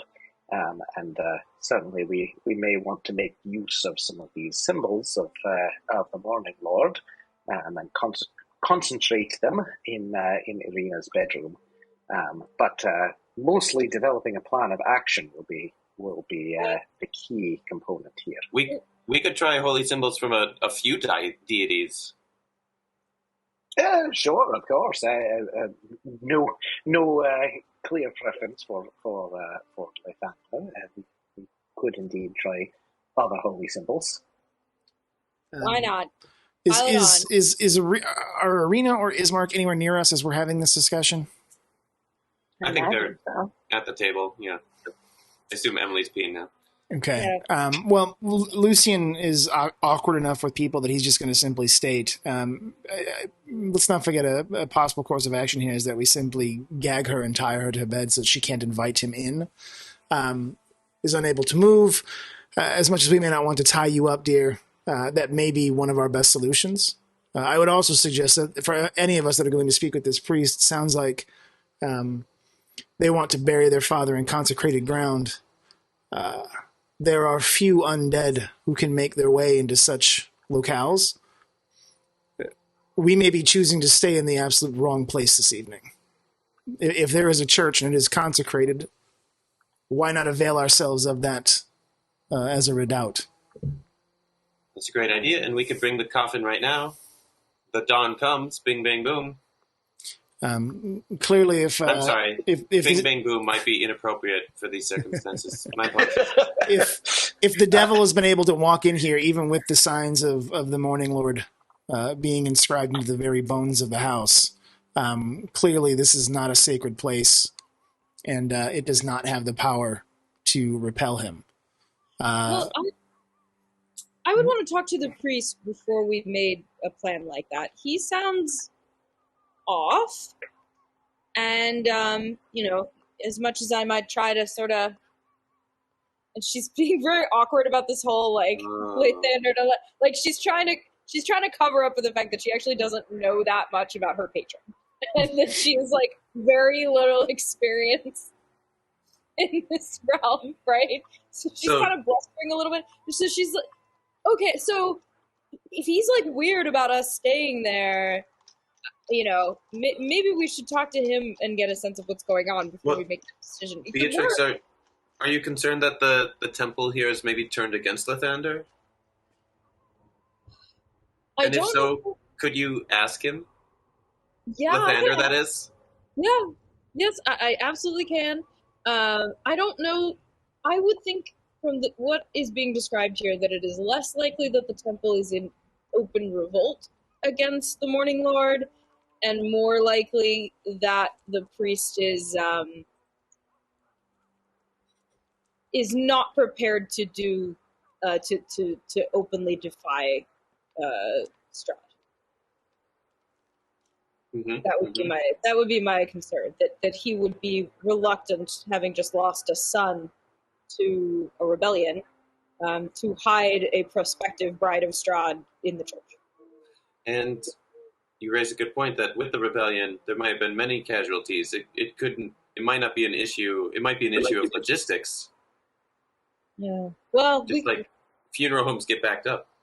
This is why I say that the first thing to do, I think, is to just talk to this priest. I could be wrong. I could be completely wrong.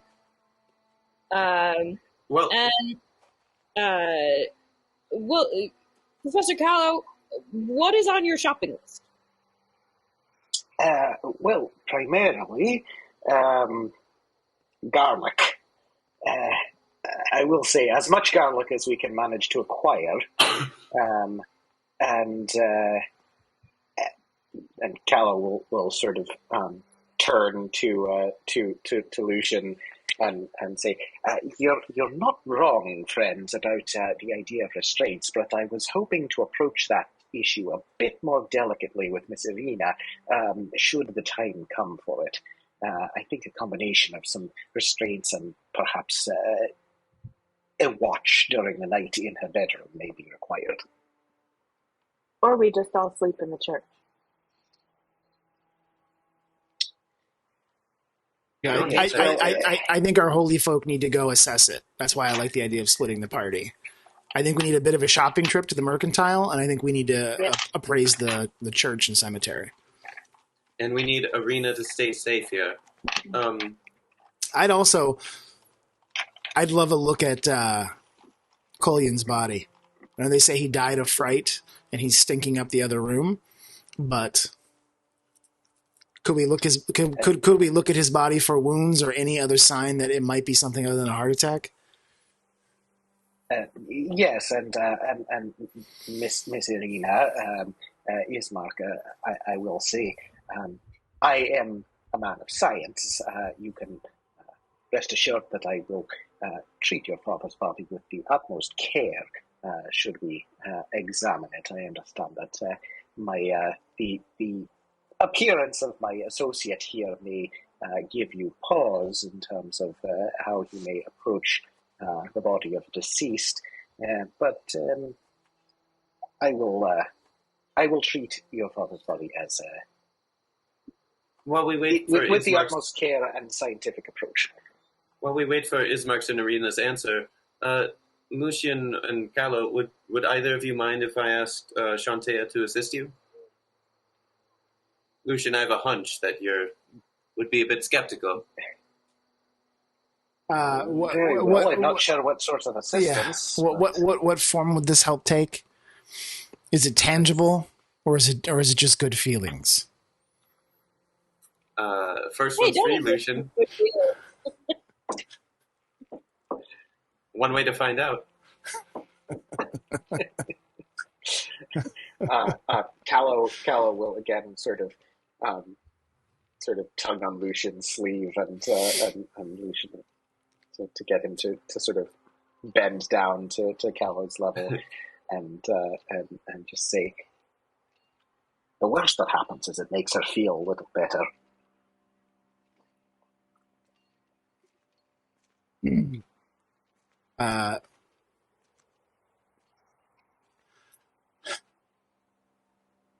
I just don't want to encourage her. I really don't want to encourage her. Otherwise, this will go on and on and on. Well, as I say, the worst that can happen is it makes her feel a little better, makes her feel a bit more supported. I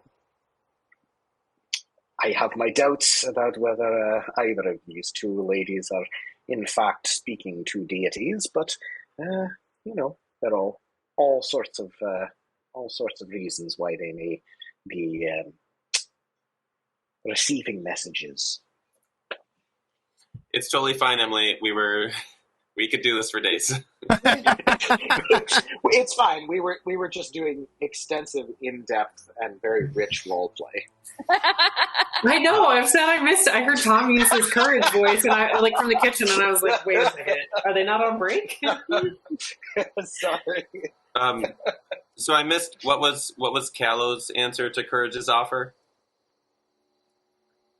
Oh, his actual answer was just kind of a shrug and nod. A shrug. Not really saying anything. So I think the one thing we need around Arena and Ismark's feedback on is whether they'd be okay with Callow and Lucian checking out Kolyan's corpse. And also, how much garlic is in the house? Yes. A couple cloves. Half a clove. Yeah. Slightly dried out. Garlic. Yeah, definitely slightly dried out. We may, in that case, need to do a bit of shopping. And good question. And yeah, I'd say they're okay with you checking out the body just as long as it's respectful. Yes, Callow did assure them that as a man of science, he would approach this with the ultimate care and respect. They might have expressed a preference if one of the holy women could also be present. Beatrix, if you don't mind filling in, if there's something else I'd like to do. Sure. Yes. Happy to do it. But Step up to the coffin. well, crap, so much to do. Yeah, I will join as well. Sorry, but Shantae will, or no, Courage will tap. We'll reach over to Callow, and being shorter, we'll maybe tap him on the shoulder and just say and the Great Mother will help you and cast guidance.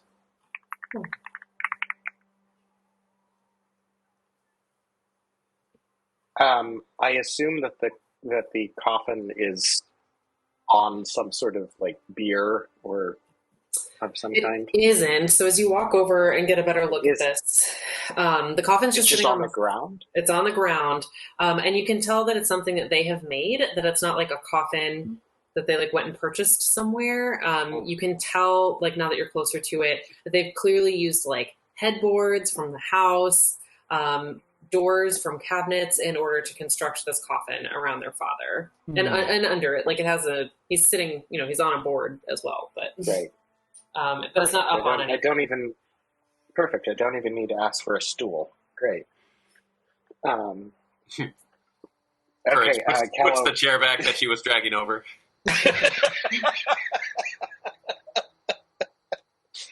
So wait, just point of order here.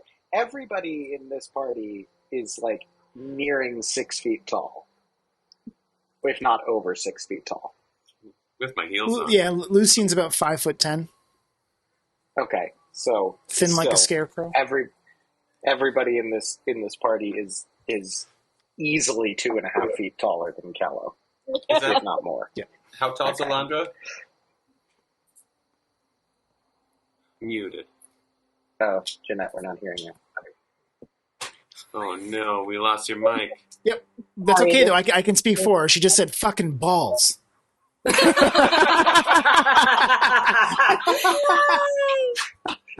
I couldn't hear her, but I could tell that's what she said. Fucking balls. When you said it synced up with her mouth perfectly. Oh my god. So embarrassing. Oh, now we can hear you. Yeah, I'm 5'6". But, Not okay. quite 6 feet. All right. All right. In any case, Callow will approach the makeshift coffin and start with just sort of a visual inspection, just a sort of peering over, hands clasped respectfully behind his back, just kind of giving a look over the body to assess state of decay, any obvious trauma to the body, anything like that. Yeah. Go ahead and roll a medicine check, and I believe you've got guidance, so you can add a d4. Yeah, that's a good thing. So I'm going to do that. I can also roll if helpful. What's a 6 without that? Yeah, if you're also examining the body, or if you want to give Hieronymus an advantage, either one is fine. I'll roll. Okay. Yeah, so that's only an 8, even with the guidance. Uh-huh. It looks like Elandra. But that's just the visual examination. I have a 9. A 9. All right. Also, if it helps, Jeanette, if you click the actual stat in D&D Beyond, it'll add the stuff for you. Oh. It's awesome. Okay. With your 8 and 9, yeah, you see a decayed man. He has the look of someone that was once much more robust and lost a lot of weight very quickly prior to dying. Definitely a few days decayed. Are there any signs of any wounds, anything like that? Just... Would you like to make a medicine check? Sure. I'm going to cast guidance on myself. Great. Because I'm probably going to need it. Well, let me do... That'll be a 12 plus a d4. 14. Yeah, you start to do like a more thorough once over, and you don't find any signs of bite marks or open wounds, anything like that. While they're checking Courage, we'll stay with Ismark and Arena. They both have like their heads bowed, and you can see that they're still both like really in mourning. Are they in the room with us here while we're looking at the body? I was imagining them, yeah, like kind of in the doorway. So I was picturing like when you came into the house, you're kind of in a hallway, and then the room off to the left had like the big, like, the big double doors that slide. Not barn doors, like the old kind. And pocket doors, yeah. And those are big, but they're open, and like that's where it was. You could tell it was probably like a sitting room or a receiving room. And that's where they put his. Was anyone with your father when he passed? Yes, I was, as Mark says. And what was the and I'm sorry for asking, but what was the manner of his fall? Was he in the middle of something? We were both trying to hold the windows. We had boarded them up after the attacks of the first night. And we're both trying to hold the wood in place as the wolves pounded them, trying to get into the home. And all of a sudden, he looked so scared. It was terrible. And he grabbed his right arm and then fell over.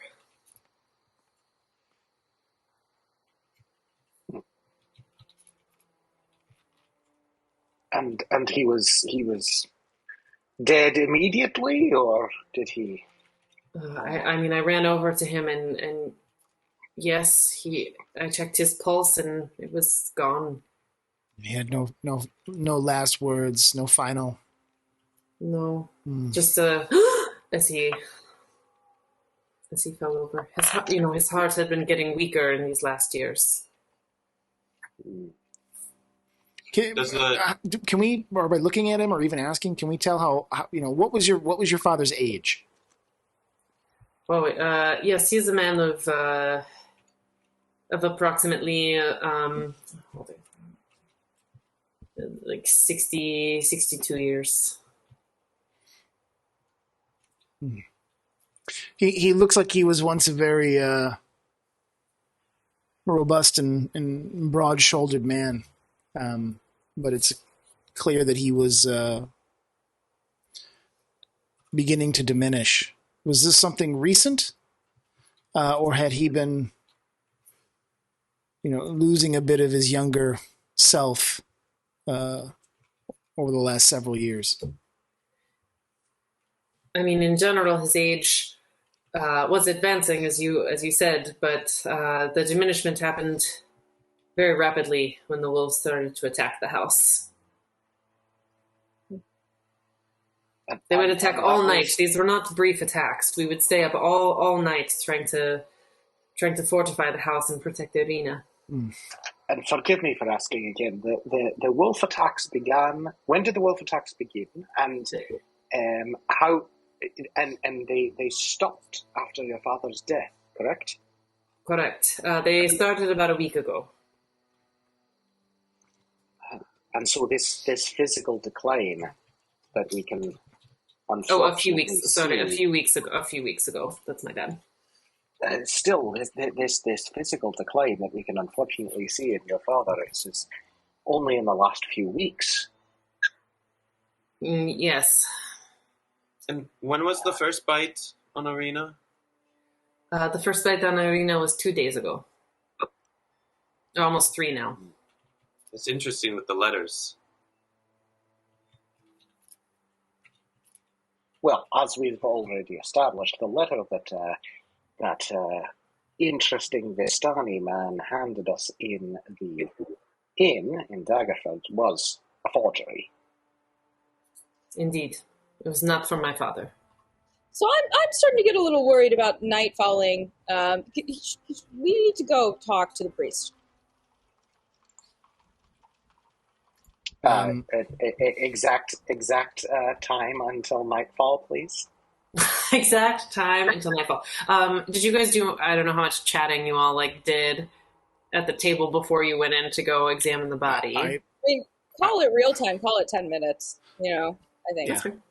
Yeah, I would say Lucian's going to turn to Callow and say, would you like to go to the mercantile and see if we can't get some of the rope and garlic and maybe any other provisions we might need to protect the house this evening?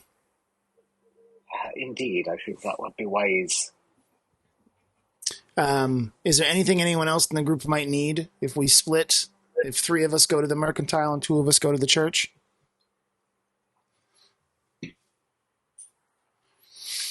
Or do we think we can run through all of this as a group fast enough? Yeah, Izark or Arena are the temple and the mercantile in the same area? We'll pass the mercantile on the way to the church. Perfect. Just gonna have to shop quickly. All right, let's go. Arena, you'll be okay? Oh yes, I'll be fine. Okay, don't answer the door. I will only answer for the knock that is Mark. Yeah, how often do you change your knocks? I don't think she has control over answering the door.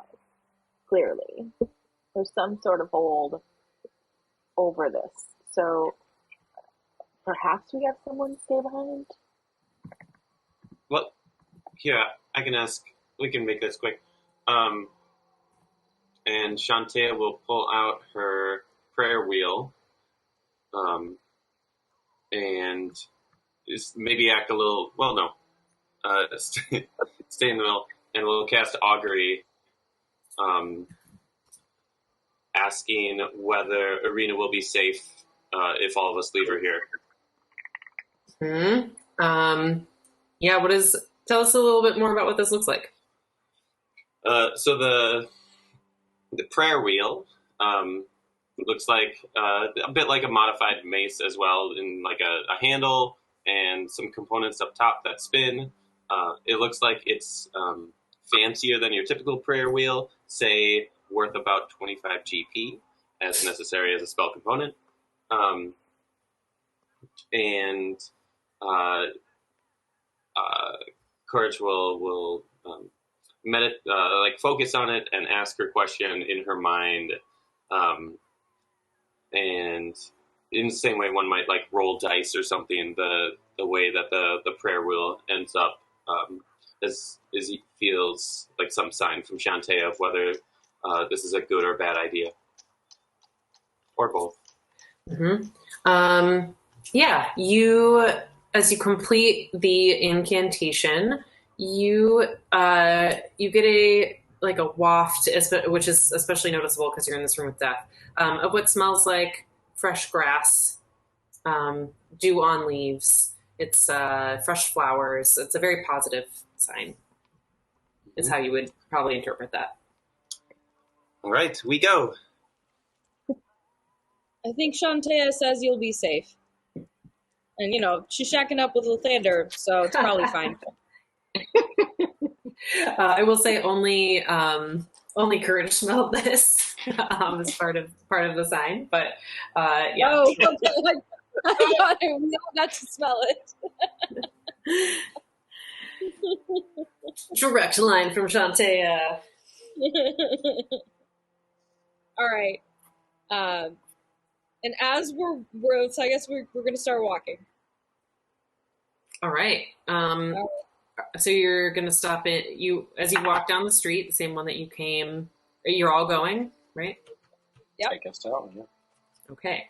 Also, I want to know, you guys didn't take a break like I did. Does anyone need a break?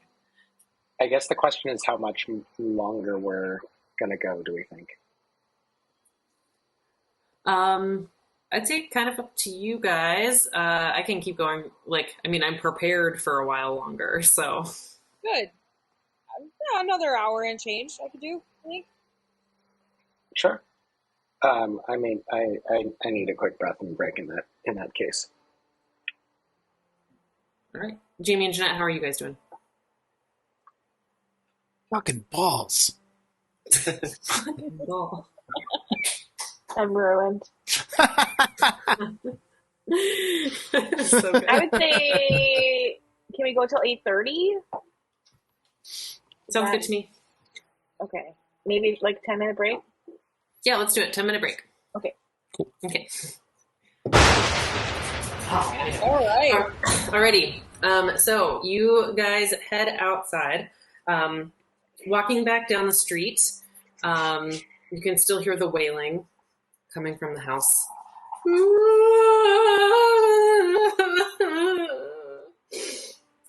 Does this not freak anybody else out? Does no one else think this is strange? Yeah. Oh, Are we all just going to ignore the... I'm quite unsettled, if I'm being honest. Yes. The thing is that this is not in the top 5 of things presently unsettling me. Unfortunately, it was at the top of the list, and it keeps getting bumped down the more things we encounter. But Lucian, I agree. We should tend to her as soon as we can. Could you list your top 10 fears, starting at in ascending order? A 1 being I've got some goosebumps, and 10 being I'm shitting myself with fear. What are your 5 on that scale? Oh, in terms of general fears, or things that upset me? Just current. You said your current top 5 fears. It doesn't rank. It sounds like there is a woman torturing herself inside. Oh, Irina getting kidnapped. The body of the former burgomaster becoming undead.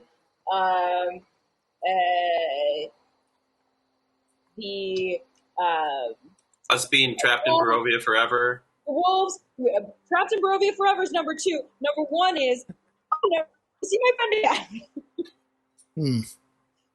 Poor Mad Mary is at a solid 6. You two have very, being followers of what many would call the fair gods, you have a very odd relationship with your deities and your religion. I would expect you to want to go charging through that door to find out what is wrong with this poor lady. I have a very specific mission, I admit. Yeah, but we're charging in this direction right now. Yeah, Right. So you're first going to pass Bildreth's Mercantile. Oh, did you want to bring Ismark with you or no? Yes. Okay. Yeah, I figured he was with us. To do an introduction to the priest. Okay, great. All right, so you'll pass Bildreth's first. Is just one of you going in, or several of you going in? If there are a handful of, there may be a few things that we need to purchase and obtain and bring back to the house. So maybe it might make sense to stop by the mercantile on our way back, so long as it will still be open. Agreed. So, nope. Really should not be there. Thank you. Don't worry. You might not need it at all. Get there soon enough. It's Or just not at all. shambling. It's just shambling along beside us. Just kind of like tagging along. Okay. So you're going to keep going, not going to Bildreth's yet. Correct. I think we stop there now so it doesn't close. No, temple first. Okay. All right, temple first. Well, if we stop at the mercantile now, we'll have to carry all of our goods to the temple and then carry them back. That's fine. Sounds good. Let's keep going. Ismark, they're open till nightfall, right? Yes, they're open. They're open pretty late. I think Bildreth sleeps there, so really, as long as you catch him before bed. And how many hours until nightfall? I love this. So I would say every 5 minutes. And just where's the sun in the sky? I'm not sure we're moving. How long till we die? I would say. I would say like dusk is falling right now. It's like 6:30, 7 o'clock because you guys have been here for a few hours. Shit. So how long till nightfall? We're gonna say nightfall's at 7:30. Fuck. Okay. So how long till nightfall? An hour. There we go. All right, let's hurry. Plenty of time. Okay. So you walk down the street, and as you go through the square, the road, you continue on the same road that the Burgomaster Mansion was at the end of. And you see the road kind of curves and atop a slight rise against the roots of the pillar stone that supports Castle Ravenloft, which now as you head in this direction, so you're heading north, you can see the shadow of this great castle way up on the cliffs. So standing against the roots of this pillar stone is a gray, sagging edifice of stone and wood. The church has obviously weathered the assaults of evil for centuries and is worn and weary. A bell tower rises toward the back, and flickering light shines through the holes in a shingled roof. The rafters strain feebly against their load. As you approach the doors, you notice the heavy wooden doors of the church are also covered in claw marks and scarred by fire. But this is what you've noticed on pretty much all the buildings up to this point. Do you go in? Yes. Is there there's a cemetery associated with the church, correct?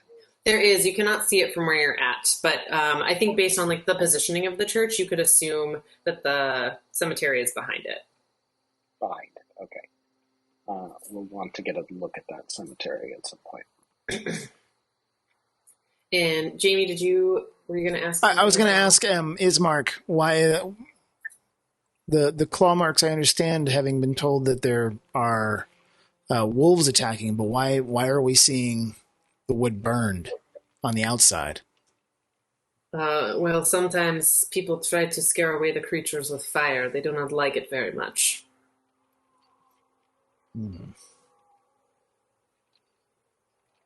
Good to know. Yeah. How frightening must these beasts be that these people are willing to set fire to their own homes? Quite frightening indeed, because they are usually the spies or allies of the Devil Strahd. But you say that the fire does indeed drive them away. It can help, yes. They don't scare away, but they back away a bit, They do not like fire either. Callow will just kind of reach into his backpack surreptitiously and take another few vials out of his backpack and slot those into the sort of spaces on his belt. All right. Alrighty. Who's opening the door? It's not. I don't really need a mark. I'll open it. Okay, Beatrix. So as you open the door, you reveal a 10-foot wide, 20-foot long hallway that leads to what is clearly a chapel because the doors at the end of the hall to the chapel are open. This hall is unlit and it reeks of mildew. And as you all come up behind Beatrix, you see 4 doors along this hallway, 2 on each side of the hall. So 2 on the left, 2 on the right. You can tell that the chapel at the end of the hall, you can see debris throughout the chapel. And you hear a soft voice from within reciting a prayer. And as you all kind of walk in, you hear this prayer is blotted out by an inhuman scream that rises up from beneath the wooden floor. And I'm not a very good screamer, or else I'd do it. I am going to use one of my 4 divine senses to detect good and evil. I will know I can sense anything affected by the Hallow spell or know the location of any celestial fiend or undead within 60 feet that is not behind total cover. That is not behind total cover? Yeah. Okay. I think this is your second, if I remember correctly. Oh, yeah, I meant to follow up with you on that. Oh, no, because we didn't we sleep? We slept. I used Divine Sense the night before, didn't I? Or no? You used it in the woods. Okay, so this will be my second. Yeah. Yep. And your Divine Sense does not trigger anything up here. Okay. I'm not sensing any evil, but it doesn't. If anything is really well hidden, then I'm not going to be able to sense it. So that was very unsettling. Keep on your guard, everyone. I'm going to walk toward the voice. And the scream came from under the floorboards. From under the floorboards. Okay. And the structure is made of wood, correct? It's a wooden temple? Yes. Mm-hmm. With maybe plaster and stuff on the outer walls. But it's not stone. It's not stone. Lucian's going to ask Ismark if there is any kind of basement or crypt beneath the church that he's aware of. I mean, not that I've been into, but it's not uncommon for churches to have an undercroft where they can have a crypt or store things like a basement. What do you think that sound was? I do not know, but I think it could explain why people have not been coming to the Temple of the Morning Lord in quite some time, if this has been going on. We should find Donovich and see if he can tell us. All right, I'm going to walk toward whoever is praying, the sound of the praying. All right. You head down the hall towards the chapel, passing the other doors. The chapel, as you enter, is in absolute shambles. Overturned and broken pews litter the dusty floor. There are dozens of candles mounted in candlesticks and candelabras that light every dusty corner so you can really see it, in an attempt to rid the chapel of any shadows. At the far end of the church, there's a cloth-scarred altar, behind which kneels a priest in what look to be pretty dirty vestments. Next to him hangs a long, thick rope that stretches up into the bell tower. Just as you walk in from beneath the chapel here, you hear a young man's voice cry out, "Father, please, I'm starving, please help me!"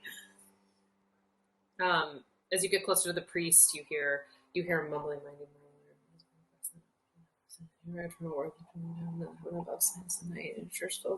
he's praying to himself and rocking back and forth. I am going to walk over to him and put my hand on his shoulder and say, "Hello?" Oh, hello, I'm sorry, the chapel is closed right now. Hello, yes, I am a fellow Lathander person. And I hold up my shield and I am here to help. What's going on?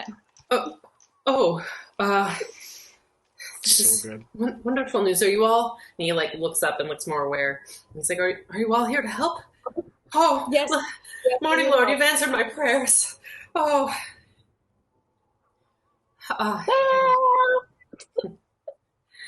I'm so relieved you're here. My son, my pride, my joy, my go-to. He needs help. He needs a cure. I know he can be redeemed. I know he can. He's very sick. Well, about a year ago, he and several other villagers stormed Castle Ravenloft, trying to revolt against the Devil Strahd. He was lured there, though. No one who's grown up in Barovia would ever go there in their right minds. But there was this foreign wizard in black robes. I can't remember his name, and he riled up all the young men in town and convinced them to attack the devil. And the devil killed the wizard. And my boy, I thought he was gone, but he came back. The Morning Lord must have wanted him to come back. But he didn't come back the same? No, he did not come back whole. What's wrong with him? I fear he has become like a shadow of the devil himself. I've been able to trap him in the Undercroft, but he's been there for a year, and I can't find a cure. I've tried everything. Okay, all right. Is he the one that's shouting? Yes, that is him. And what does he look different? What is his appearance now? I haven't been down there in quite some time, but he's quite pallid and is, clearly wasting away, but I don't know what to do. How did you trap him? I lured him into the basement. He wanted to follow me, and he was trying to attack me, but I was able to escape. Did he want to feed on you as Strahd feeds on people? Yes, he keeps begging for blood.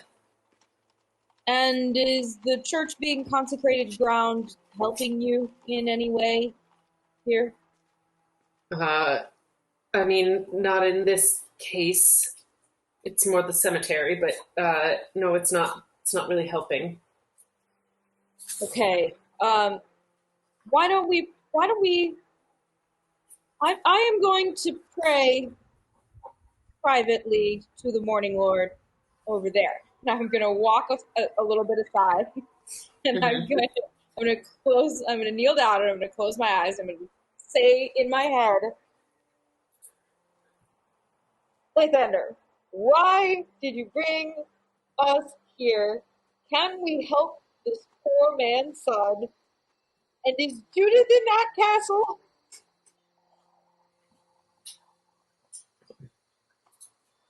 You ask many questions, my child. All in good time. Continue following the path we have set you on, and you all will be revealed. But is my path trying to save this young man? Do what you think is best. You should know best.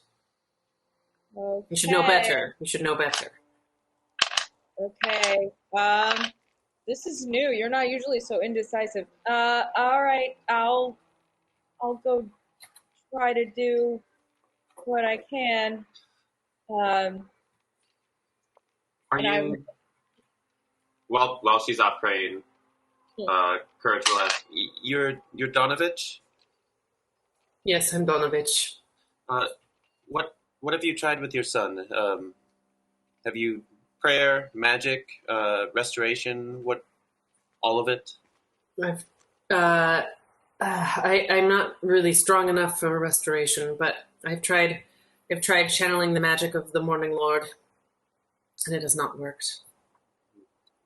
The more simple healing magics. I'm sure you can tell from my shield. My name's Courage, a hero of the goddess Shantaea. How fitting that that Lathander, the bringer of the dawn, has brought me a representative of the golden god. Beatrix, what did Lathander say? Lathander said I should do what I thought was right. Which That's is convenient. Yeah, it's not as helpful or specific as I had hoped, but we will just have to do our best. All right, let's go. All right, if we go down to see if anything can be done for your son. We can't promise any outcome in particular, but if we at least make an attempt. No, you can't kill him. You can't kill him. You must save him. Hold on. No one said anything about killing anybody. No one said anything about going down there. Either. Exactly. Let's not be hasty We're on a here. time clock here. Let's not be hasty, Miss Beatrix. Yes. Well, on, I guess, an unrelated matter, we need to bury the burgomaster. Will you help us? Ismark, is it true? And Ismark will solemnly nod and be like, yes, my father died 3 days ago. Can you help us? And Donovich will agree. Yes, of course. Of course I'll help you. I mean, I don't know if we can get others to come with my son yelling like this, but, traditional rites, we bury him at dawn. We can bring him at dawn. I can prepare the plot. Good. Steady on here, Ismark. You hadn't yet asked Donovich here?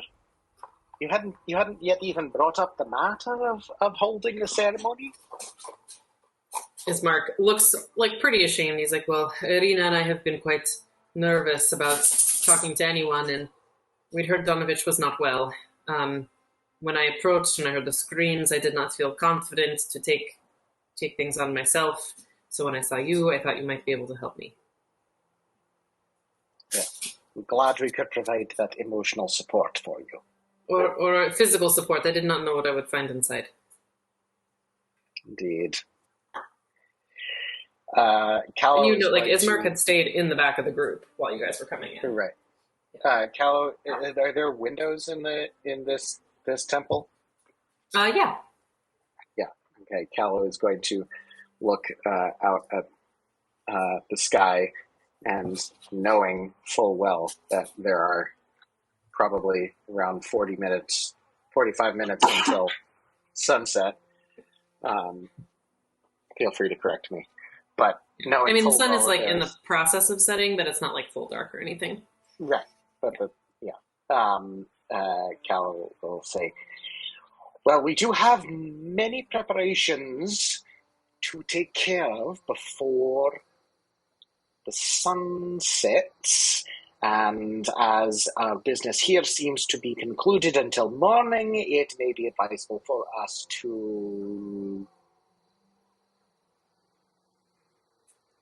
head out. We promise we'll come back in the morning and consult with each other, and and we'll.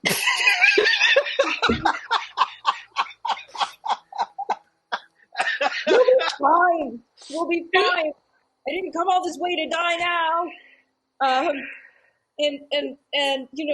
I think Strahd's creatures are weaker in the day, so whatever's afflicting your son may be better in the daytime, and maybe we can take a look at what's happening and see what might be done. I don't know, but we will come back in the morning. We promise. Anything you could do to help my son, please. He is all I have. We will consult with each other, and we will return in the morning, and at least we can lay one poor soul to rest safely and not have any undead problems. Donovich, will you be safe here tonight? Oh, yes, I've been here for quite some time. I haven't left in over a year. Except to get the very basics. Okay. Do you need any supplies for tonight? Some rations? No, I am fine, thank you, my child. Okay. Stay strong. You are clearly a loving father and a true servant to Lathander. We will do everything we can to help you. Tomorrow, unfortunately, we have many things to do, it seems. Thank you. And I mean, while you guys have been having this conversation, you've heard these periodic screams from underneath, like, "Father, please!"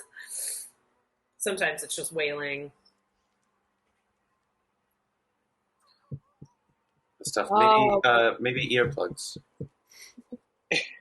I'm going to take a candle out of my bag and take a little wax from the end and hand it to him. He'll just kind of look at it puzzled, but be like, "Thank you." Yeah, just tap your ears. You'll feel a little less crazy if you sleep. I promise. Okay. I'll give it a go and put the wax in his ears. All right. Let's go shopping. Head back to the mercantile. Yeah. Shopping. Happy trip. All right. You guys head back down the same street, and arrive at Bildreth's Mercantile. As you walk up, you see there are pretty heavy curtains over the windows, but they're like a little bit open, and some light shines out from between them. And there's a sign creaking over the door that says Bildreth's Mercantile. Yeah. Lead the way, Callow. All right, Callow will step in. What do we see inside?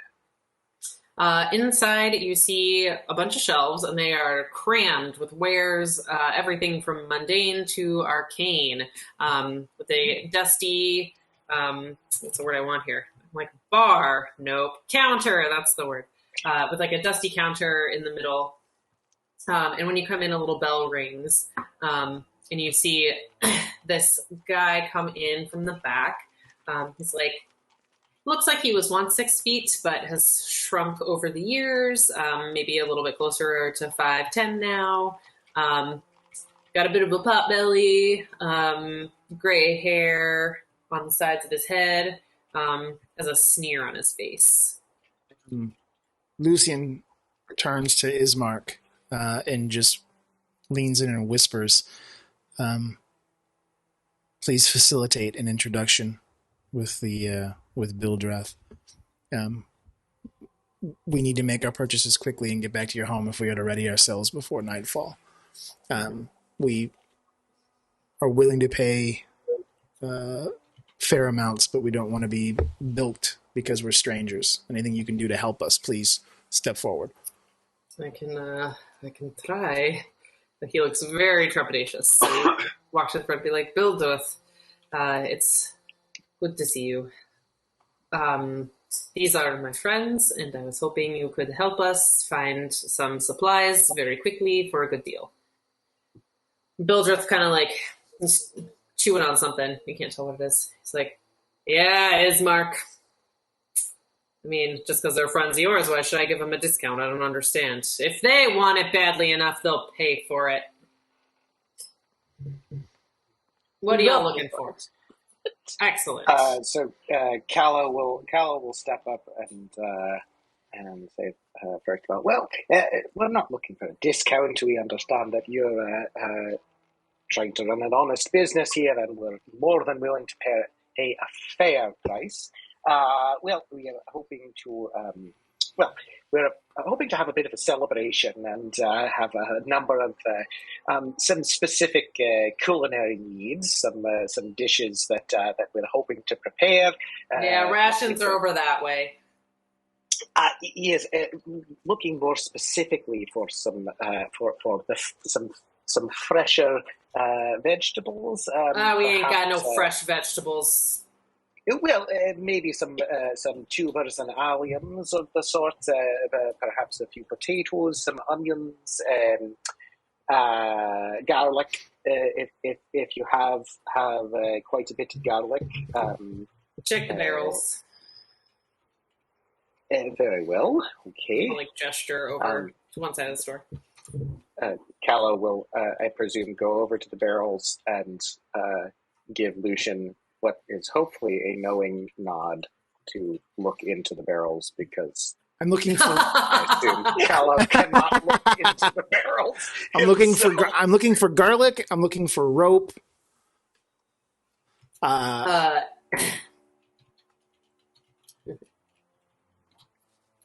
Rope.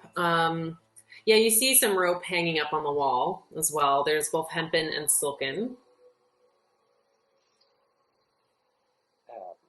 I will say to Lucian as quietly as possible.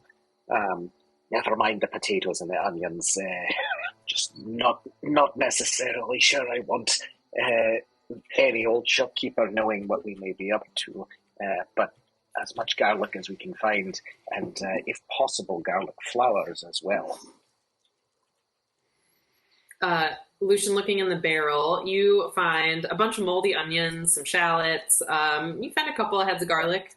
I'm going to grab as much of the garlic as I can, and just some of the rough rope. The hempen rope? Mm-hmm. All right, you take those to the front? Mm-hmm. All right, so that's 50 feet of hempen rope. I guess we'll just call this a ration. Yeah, that'll be 15 gold. Courage. So how big is the shop? What do you mean? Like, if she does a pass-through, is that going to take, 5 minutes or 20 minutes? Oh, 5 minutes. It's not that big. Okay. Yeah, she's going to pass through looking for any knickknacks or anything that could be a religious symbol, anything related to the moon, stars, sun, a gauntlet, anything around music. And she'll be distracted if she sees books. All right. If you would like, if you look in Legend Keeper, you can see the list. Wow. Of what he has. Ah. And the prices he's going to charge you. Cool. Are you sure you don't want to change these prices? I am sure. Okay. It took me a really long time to get them all in there. Oh, God. Call traps cost 10 gold. Look, if you want it, you'll pay for it. I'm relying on the Vistani for what they bring me, so this is how much you'll pay.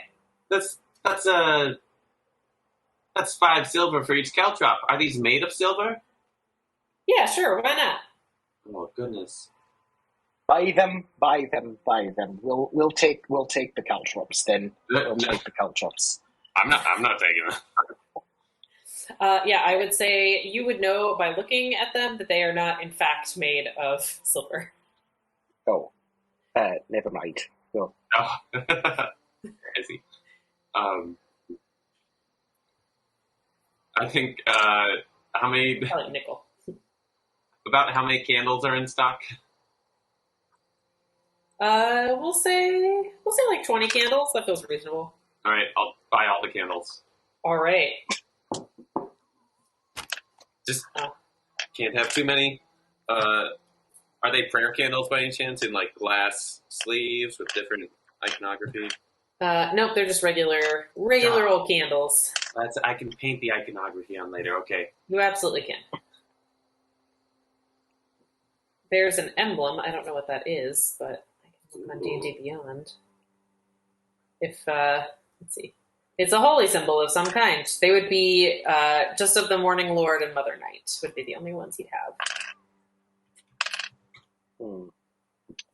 I don't have 50 gold, so. All right, so we've got 20 candles, which would be 2 gold, I think, if my math is correct. Mm-hmm. We've got the hempen rope, which is another 10 gold. Okay. I was saying, if you guys want to grab a couple of other like potatoes and stuff as part of the rations for the 5 gold, that's fine by me. Great. Okay, so we're just 17 gold right now.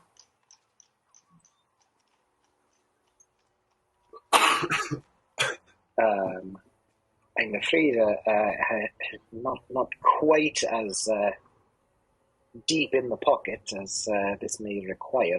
We need to pool our resources a bit. Well, here's 2 gold for the candles, and I can help out with the others. I can help too. Quite frankly, I think this shopkeep is trying to rob us. 10 gold for a length of rope. We could walk down the street and just look for a wagons, someplace, horse barn. You want to steal that's been left behind and abandoned. Look, I don't want to hear any talk about stealing in my store. Do I need to get my muscle out here? I don't want to. Ismark, do you rope at home? Not very much of it, no. It's not really something I need. Enough to tie up your sister?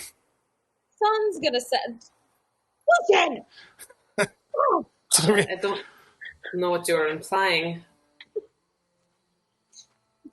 Don't you have rope on your packs, though? And he'll, like, point to a few of your packs, which I'm pretty sure a couple of you have rope. I have rope. Yeah, I do, actually. Let's not buy it. We already have rope, and we're not going to buy yours. Let's go. I have 50 feet of rope. But the garlic, we do need the garlic. Yes, Okay, we need the we're garlic. buying the garlic. We are buying Okay, like, We do you're getting the garlic and the we candles. need the garlic because we have a very important feast to prepare with lots of garlic tonight. All right, then. All right, so you owe 7 gold in total, then. Okay. Courage paid the 2. All right, I'll give 2 gold to help. Great. So I will take the remaining 3 gold then. All right. And you do see this figure start to like loom out from the background. Like he's clearly like a big muscly dude. He doesn't come all the way out, but makes his presence known as you guys are finishing your purchase. Oh, hello. What's your name? Yeah. Yeah? No. Parable. What? You spit out the mark. Paramable? Parable. Paramable. That's a beautiful name. Thank you. He's got like a very nice smile. He's like 6'5". His like muscles are rippling under a leather tunic. Are we getting the same like soulless vibes coming off him as the barkeep, or does he just seem like a big, simple, nice muscle man? Roll an insight check for me. Ooh, what's my modifier? I rolled a 7, and insight is +2. 9. Not amazing. 9. You're not sure. It could go either way. Well, nice to meet you, Paramable. My name's Courage. Hopefully we have to go, but maybe we'll see you around. Yeah. Bye. And you'll see, like, Bildruck, like, look over his shoulder and be like, ugh. And Purple kind of like, ugh. All right, let's get back to the house. All right. So with that, you all head back to the house, and it is 8:30. So I think this could be a good stopping point. Hey, I thought you were saying it was 8:30 in the game. Nope, I think it's 7:30 in the game. Yeah, right. I was gonna say I know how long it is until sunset, so I know you do. I'm not gonna abuse this whatsoever. No, I welcome you abusing it. Earlier today I was like, Tom, I need to know what time it is when we start this game. Let's talk through when you guys left. turns out it's going to be the most crucial. Well, it did seem like the sort of thing that actually for this campaign might be fairly useful and not just like a cool party trick. I think that's right. I put that I'll get better at answering you more directly, too. Tom's like, and that is how long? Emily, do math. It's all right. Nobody should be expected to do math in their like off time, hanging out playing games with friends. And yet we roll the math rocks. Yeah, I know. Yeah, that's true. That's true. Oh man. Well, this was great. You guys are doing awesome. Learning more things. Nobody's dead. Nobody's dead. No fights. Beatrix was totally ready to charge into that church base. Lucian's going to burn down the mercantile.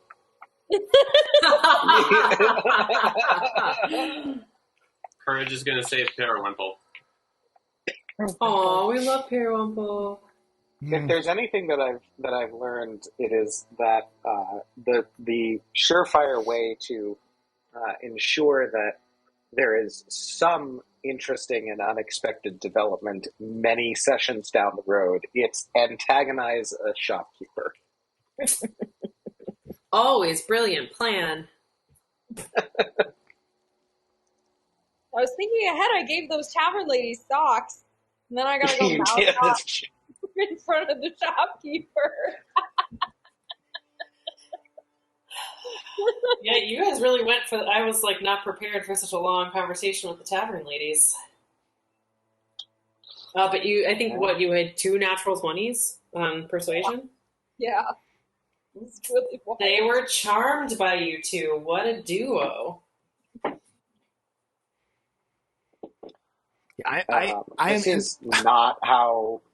This is not how Callow envisioned spending his retirements, just kind of like traveling around. This is not what he had in mind. You didn't plan to be trapped in like a horrible demi-plane with a vampire? Not so much. Sorry about that.